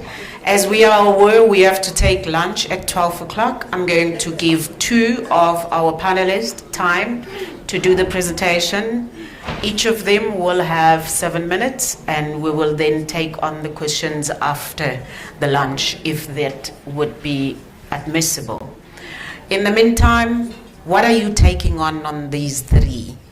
Please look after yourselves, and as you look after yourselves, remember you still have a job, and also you remember that you have rights as yourself in your job, outside of the job, and carry through the baton and give to all women. I thank you all. The next speaker is Ms. Ubati.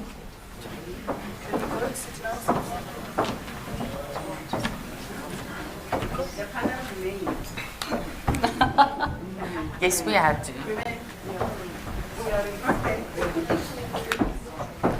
So while the panels go back to their seats, guys, I'm going to continue as the time is very limited, and I'm one of those people that when I start talking, I can't stop, specifically when I like a topic that I'm talking about. So let me start. Welcome and thanks, everybody. Thank you for the opportunity. Good morning to everybody. It's still luckily morning. It's not 12 o'clock yet, so I'm still in time. So I would like to take it a little bit further, if you don't mind. I'm very proud of myself, where I come from. Also like the general from that small mining town, Welkom in the Free State. Ended up in Pretoria because the police force decided they need me in Pretoria, so I stayed here and I since ever stayed in Pretoria. So I'm not in the police anymore. I'm proudly working for Asapol Life. So if you are one of those people that goes to a braai, nicely like a braai, and then you meet new people and they ask where you work, you say, let me say I'm an attorney, but it's actually working for the police force. I'm not like that at all. I really am proud working for Asapol, and I'm proud coming out of the police force because the general said the small town in Welkom, well, at that time it was small, it was 57 years back. So it is very long back, but I was very naive, and the police force just made me grow up. They just forced me to. So thanks for that. So I'm going to start off with my presentation, if I can ask. Thank you. So I'm not going to go through all of these. I think your ticker is not working from here. Would you mind just moving it for me? No, it's staying.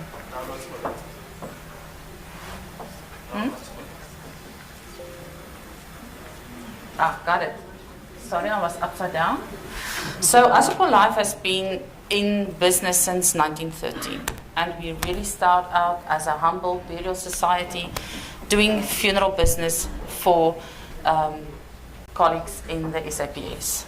Since then, we have grown into a full-fledged life insurer serving those who serve. I think most of the people who have seen our infomercials on SABC, you will see that we like to use the people that we are mostly doing business for, which is the people in government. Asapol has become a household name, synonymous with high quality service and affordable products tailored for our focus market. But important, after more than a century, Asapol has remained the caring company it has since it started, its inception. This is just to show you how our whole group is tailored. We have our Asapol Holdings on top.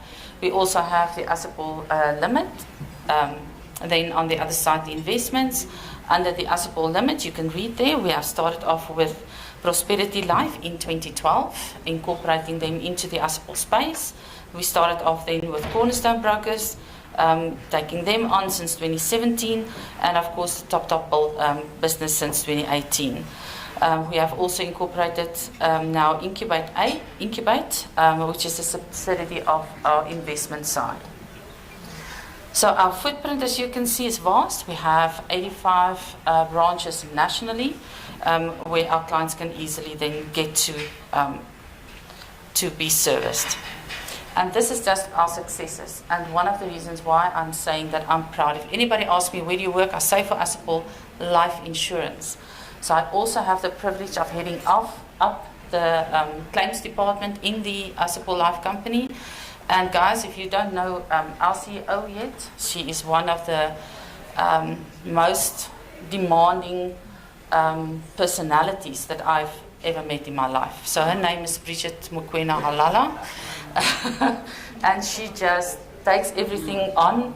And if anybody says anything about women, she will address you, of course, and she's an advocate for women's rights, no matter where she goes or who she sees. So she is really fighting the fight. And I was really privileged when she asked me to come and see and talk to you about the prevalence of fraud, and specifically fraud in the insurance industry, which is where I'm working. So I have not mentioned all of our successes. It's on the board for you to read, but because of time, I am just going to go forward to the presentation itself and the topic that I had to do then. So what is this insurance fraud? I think it touches every single person of us who have an insurance policy, wherever it is, whether it's short-term life insurance. If you have a policy and fraud is going to be allowed to have a standing place in the environment or in the industry, every single person paying for a policy is going to pay a higher premium. That's what happens. So it affects the industry and specifically policyholders. And if we think it's only for us in South Africa, it's not. It is global. So the types that we get soft types, hard insurance, health insurance, and of course auto insurance. The soft types is where there is only papers involved. They falsify certain papers and they can get a fraud insurance policy paid out. The hard ones is where you actually physically go and kill someone or murder someone to enable you to benefit from those proceeds. The health is where they would again falsify or lie when they take their families or members to a hospital. And of course the auto insurance is basically your short-term insurance. The regions that I'm just quickly going to touch on is the US, the UK, and of course South Africa, just to show you how global this whole industry and the effect that it has on every single one of us in the world, not just South Africa. So in the US, for example, the corporate business looking after fraud have established that advertised that they have had 80 billion lost due to fraud, and most of those was in the life insurance space. The UK, not that much, it's 1.7 billion francs, and of course in South Africa we have 44 billion, 17 billion, sorry, we were able to detect and prevent most of the fraud that was reported in South Africa itself. So the common problems, of course, everybody is also touched by that.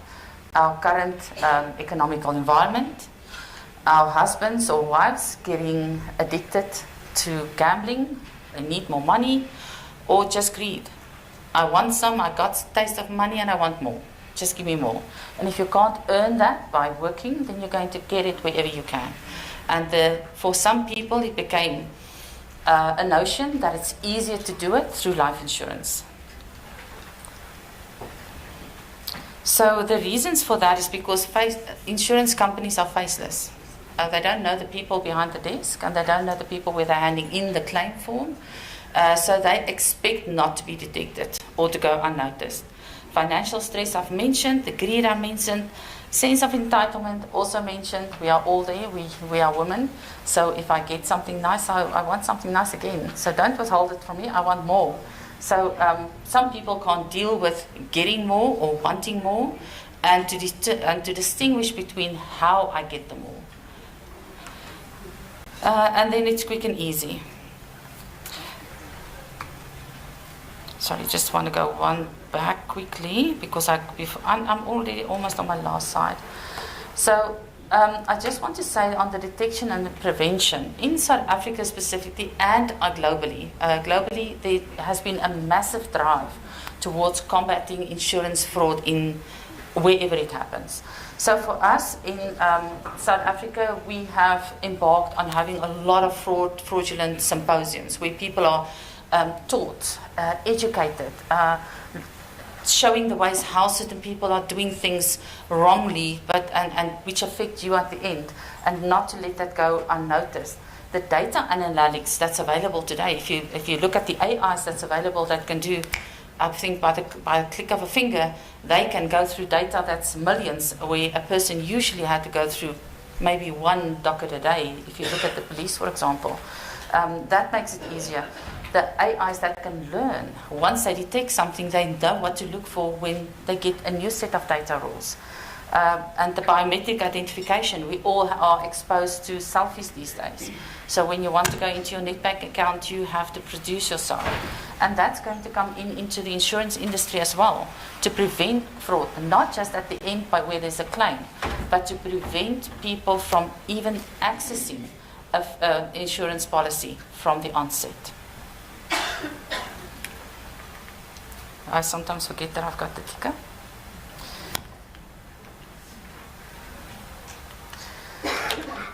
So I'm just going to mention about 4 cases. I show 3, but I say 4 because 3 of them are women. So I don't know if it's that good to have the 3 women identified in the cases that was either done or still ongoing, because it seems like we're not just teaching or learning the good thing from men. I think we're also learning the bad habits that men have, and I think we should change, really change, and not follow suit where that's concerned. In some instances, if I go through the cases, you will see, I think that women are more devious than men are. We can be, but we should have that deviousness directed to something positive, not always to the negative. So at first, the modus operandi that they use is the non-insurable interest that they have, paper deaths, I-worthy, and then the murder for money. So the 3 cases that I have, the first one, and I think most of you would recognize, is Rosemary Ndlovu. Bad habit, very bad habit that she gets to teach herself. She was very clever also, I think clever than the man that I have here. All of the women that I'm going to have on tell you the stories about, they always did the act themselves. They were not afraid. Not at all. They will kill their own people. They will kill their brothers. They will kill their nurses, or try to. The men in this instance will get someone else to kill him so that the people can benefit from his death. So we are definitely not afraid. We are not. Women can stand on their own, they can. So Rosemary Ndlovu benefited 1.4 million. Sorry, this is a typing error because there should be 26 million. 1.4 million, sorry, that she benefited when she committed a fraud, and you will see she did it over a period of time. Very clever. She did 1 claim maybe in a year, different insurance companies, so nobody could track her until that one time when there was a lockfall held, and by an undercover cop who was then voice recorded, and they caught this woman.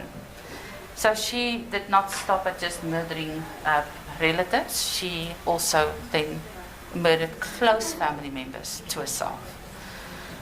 So Agnes Swatsu, that is a case that's still going on in the Northwest. This lady is, she murdered her niece or her cousin. She murdered her cousin. And then when they had the investigation done, they also found that she might be a possible hand in the death of her son. So that's also now being investigated, and the latest is that the body of her husband has now been exhumed because they think that he also now, she also benefited from his death. So that case is still ongoing. The outcome is not yet there. It was still happened in 2022 when they found her out the first time, and the amount there is for 3 million. The third woman is Tsembi Zulu. So what she did is she got a gardener, and they decided to murder a very young 26-year-old domestic worker that was working for her. So she benefited 6 million, and both of them have been charged. So Brent Peeble is the only poor man that's on my board. He, of course, is I think there was a lot of headlines. He defrauded Investec, he defrauded shares, he did a lot of bad things even before he asked people to kill him. So he benefited 26 million confirmed for his death. Not him, his relatives benefited through that. But the money that he embezzled before then was never recovered. All the Investec and all the others just closed the cases, and it's all done. So he's the one that actually got away. Never charged, nothing. And the people who assisted him is the people who has been charged. So for me, the last voice that I would like to go out with is the continuing vigilance and the relationship that ASAPOL and I think any other insurance company has with members of law enforcement. And I really hope that that relationship will strengthen to enable all of us to detect and to prevent this type of behavior to happen. Not just, and that goes above board for everybody, because fraud is not just being done by me who's working in ASAPOL. It's the whole walk of life. It's doctors, it's lawyers, it's ministers. Everybody does it. So, and we should get the message clear out that it's not tolerated and it's definitely not acceptable. And as I said before, the woman that did this is not scared. So I cannot see why women should be scared at all to stand up and say it's not right. And we should not allow that.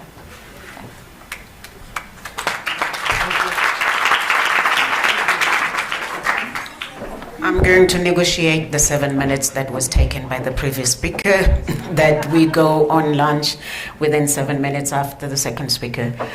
But as more as we are hearing about these women that are coming up with devious actions, it is sad. It cuts deep into us as women, and we will have to stand up for it. And stand up more. Ms. Motsinyane.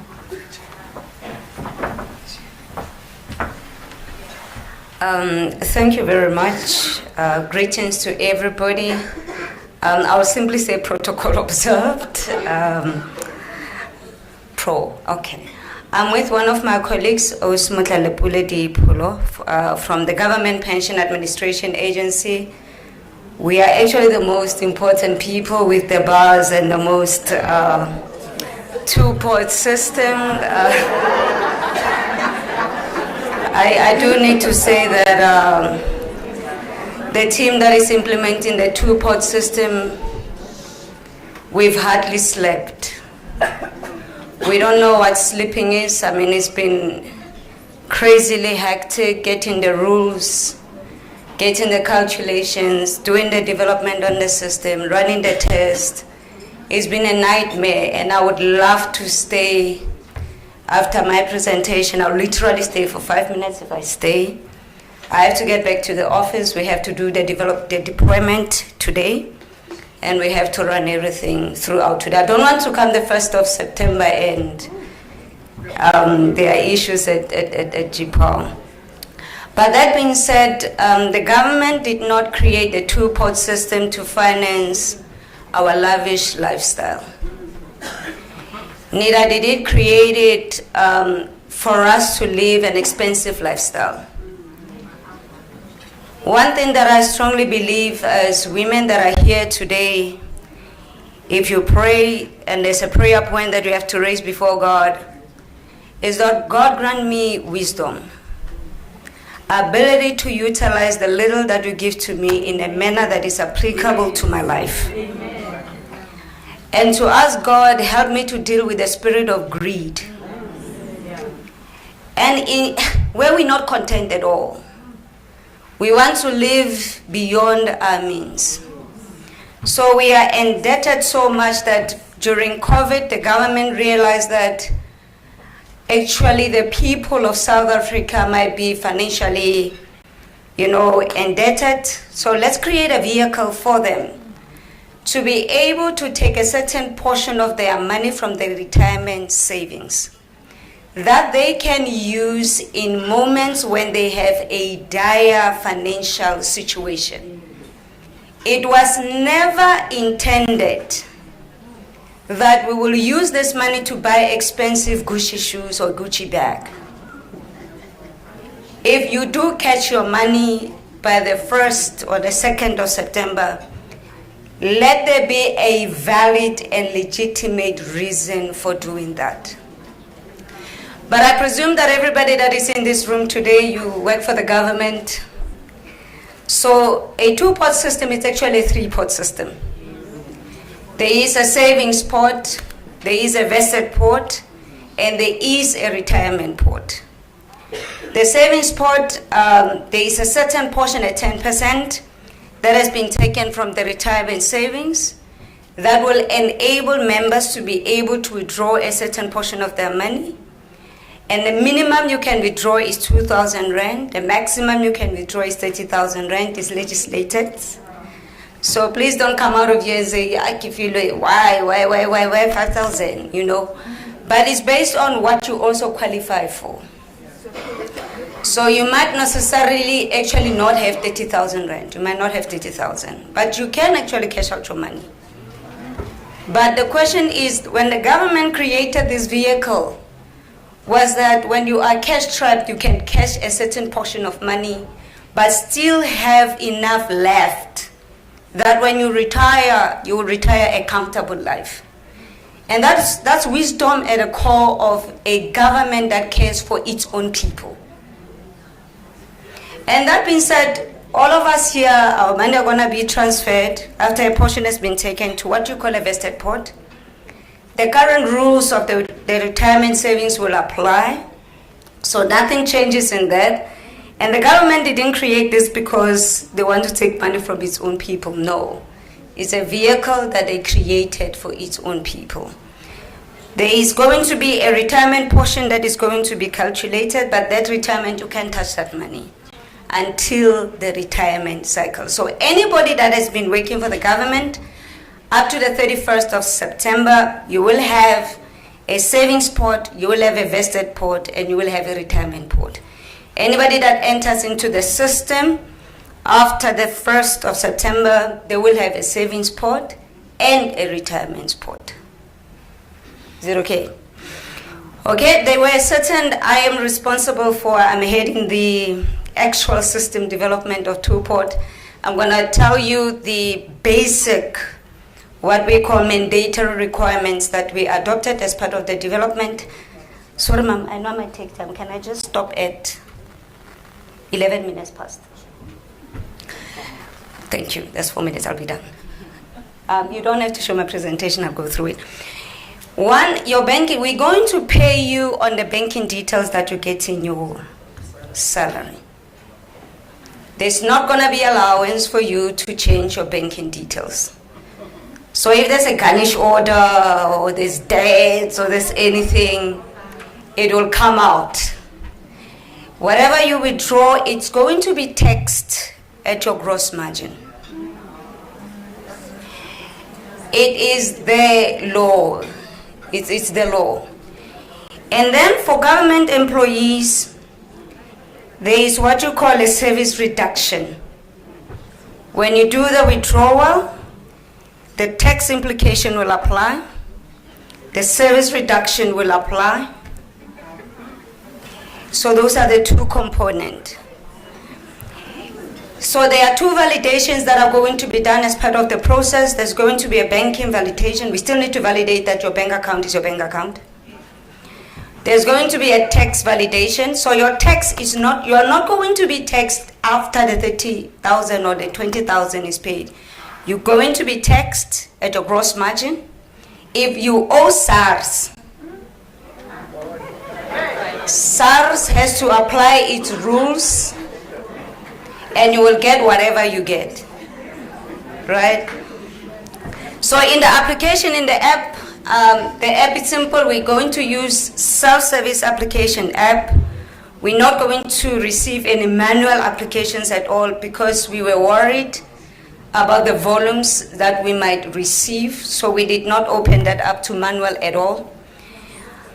If you don't have a self-service app, please, if I stay for 2 minutes or 3 minutes here, see me, and then I'll help you quickly as much as I can. But please download your app.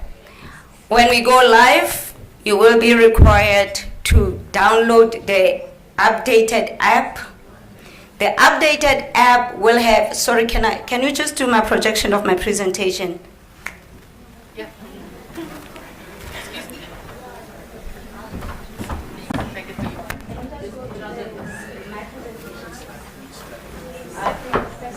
In a nutshell, what she says, do not take this thing. You're going to be paying government again. I work for the government. I cannot say that.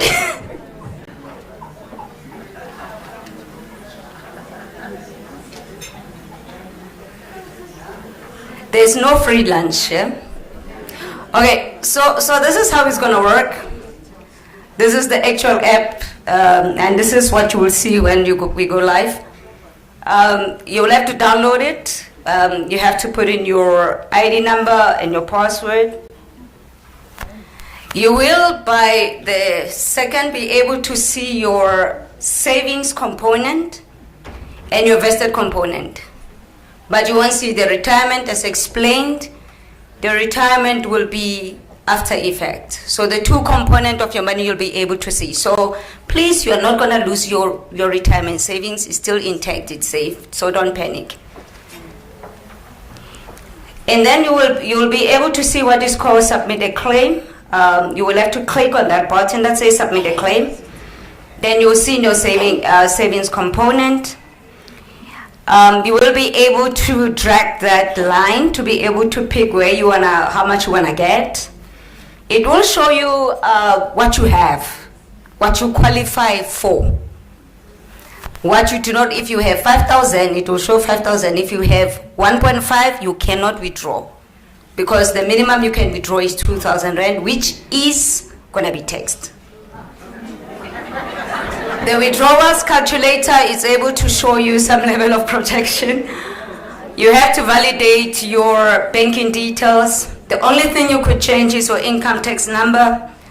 That's the only thing we made allowance for. And please note, every tab has terms and conditions. You unfortunately have to agree to those terms and conditions. And one of it, please read them carefully. Like I said, you will be taxed, there will be service reduction. So look at those things when you do this. And you submit. It's a very easy step to actually do the completion of the application. That being said, I'm just going to say this all over again before I close. We did all that we can do as a department. We ready as best as we can be ready. And we will deploy as we have to deploy and meet the targets that we need to meet. But I just want to leave you with these words. When God appeared to Solomon, he asked him, "What should I do for you?" Solomon responded and said, "Give me wisdom." Wisdom is a principal thing. Before the 2nd of September and you wake up in the morning and you want to apply, may wisdom guide you to see your future.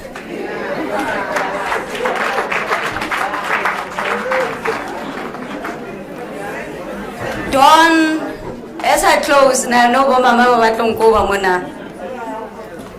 I know you guys are hungry. But with wisdom, may you comprehend the future you want to have when you retire. Don't be in a hurry because it's 30,000 Rand. Be comfortable with eating pap and cabbage and acha. Don't desire for sushi. Live within your means. I want you to look at somebody next to you if you don't go to church. I want you to shout aloud and say, "God give me wisdom." I don't think anybody heard you shout aloud and say, "God give me wisdom." Look at somebody next to you and say, "Think twice before you cash your money." There she goes the wrong way, which she didn't. And let your wisdom guide you and you apply it, because wisdom is only a framework. If you don't apply that wisdom, you will never win this one. This one is the last of our panel members. If there are any questions that we may have to entertain, it will be after lunch. After this GPF thing, I'm more hungry. Program Director, take over. Let's give the moderator a round of applause, please. Thank you so much, General.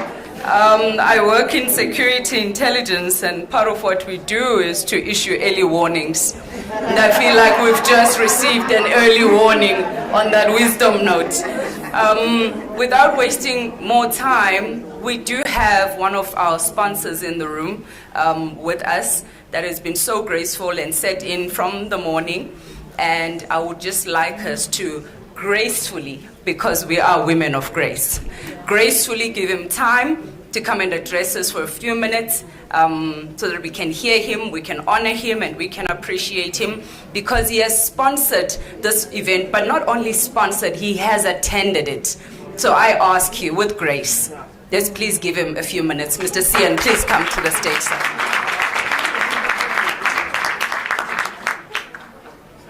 Mr. Sian, are you in the room? Yeah. May you please take to the stage, sir. We are gracefully giving you time just to address us for a few minutes as one of our important sponsors. Thank you, Mr. Sian. Well, it's really a great honor to be among so many extraordinary, outstanding women. And given the time constraint, so I would like just to make a short speech. Well, all protocol observed, and today I'm pleased to be invited to be part of the event to celebrate Day of Great Significance, South African Women's Day. On this day, we honor the women of South Africa, particularly those extraordinary women from the area of safety and security.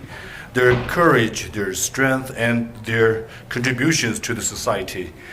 This day commemorates the historic march of 20,000 women in 1956 to the Union Buildings in Pretoria. A march that was not just about defiance, but about the fight for equality, dignity, and justice. So these women from all walks of life stood united against the oppressive past laws that sought to control their movement, their freedom, their futures. With courage and determination, they declared, "You strike a woman, you strike a rock." This powerful statement resonates through time, reminding us of the resilience and strength of South African women. Today, as celebrating the legacy, I have seen the progress you have made and the challenges that remain. Women are leading in every field, from police and to the court and other justice, crime prevention, and the security clusters. You are the backbone of families, communities, and economy. Yet we must also recognize the inequalities that persist, the injustice that still need to be addressed to, and the rights that still need to be fought for. Well, I would like to make a bit short introduction about myself. As you know, that I'm from the Chinese embassy. Well, I will spend many times with the counterparts from the SEPs. So I am, honored to have opportunities to work with many outstanding women in blue, and was deeply impressed by their harsh side towards those criminals and their gentle side to their friends. So let's just return to the theme of today's seminar. Let's celebrate the extraordinary women who continue to inspire us, the mothers, sisters, daughters, leaders, and change makers who, in their everyday acts of courage and kindness, embody the spirit of this day. They remind us that the struggle for freedom is ongoing and that each of us has a role to play in creating a just and equal society. Well, as we honor the women of South Africa today, let us remember that their fight is our fight. Their victories are our victories, and their dreams are our dreams. Together, let us build a nation where women can rise, lead, and thrive. And I'm sure that the Chinese embassy will be a very important, part of, contributing ourselves in this progress. And Well, finally, thank you very much. Happy South African Women's Day. Thank you. Thank you, Mrs. Sin, all the way from the Chinese Embassy. I'm sure you can do better for the Chinese Embassy. Thank you so very much, sir. We are now going to lunch, right? I will not delay you any further. One announcement, General. One announcement, Deputy Minister. We're going to start to table 1, table 2, table 3, table 4, because we observe protocol all the way, and we are women of grace. And as they step out, I'm going to invite my sister Zinhle to just usher them out in a song.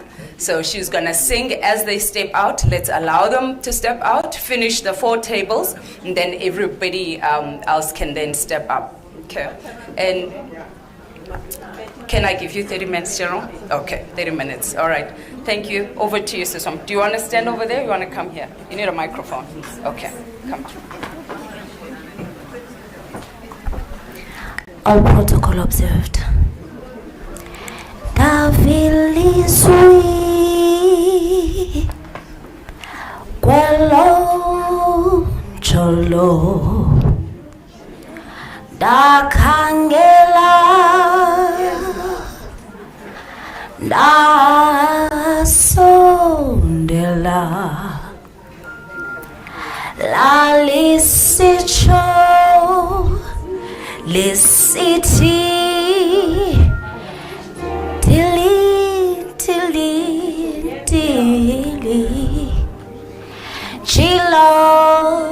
Chilo Yamnandilon Cholo Davilizui Quello Cholo Dakangela Dasondela Lalisito Lisiti Tilly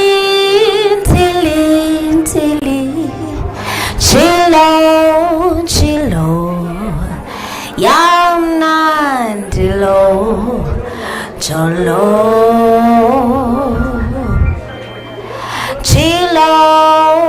Chilo Yamnandilo Cholo Uyinkwenkwezi Kanye bumnyameni Globumnyamo bungaka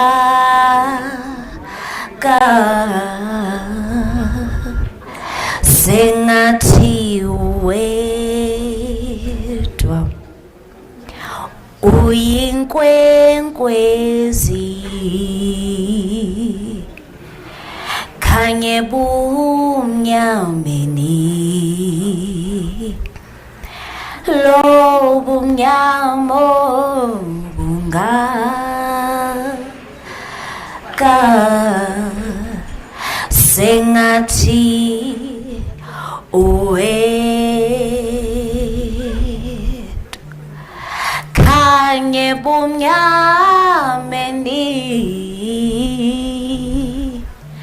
Sengathi wedwa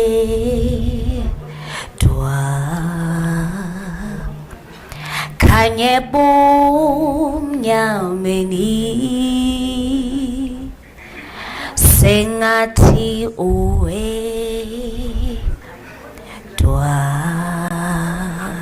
Thank you very much.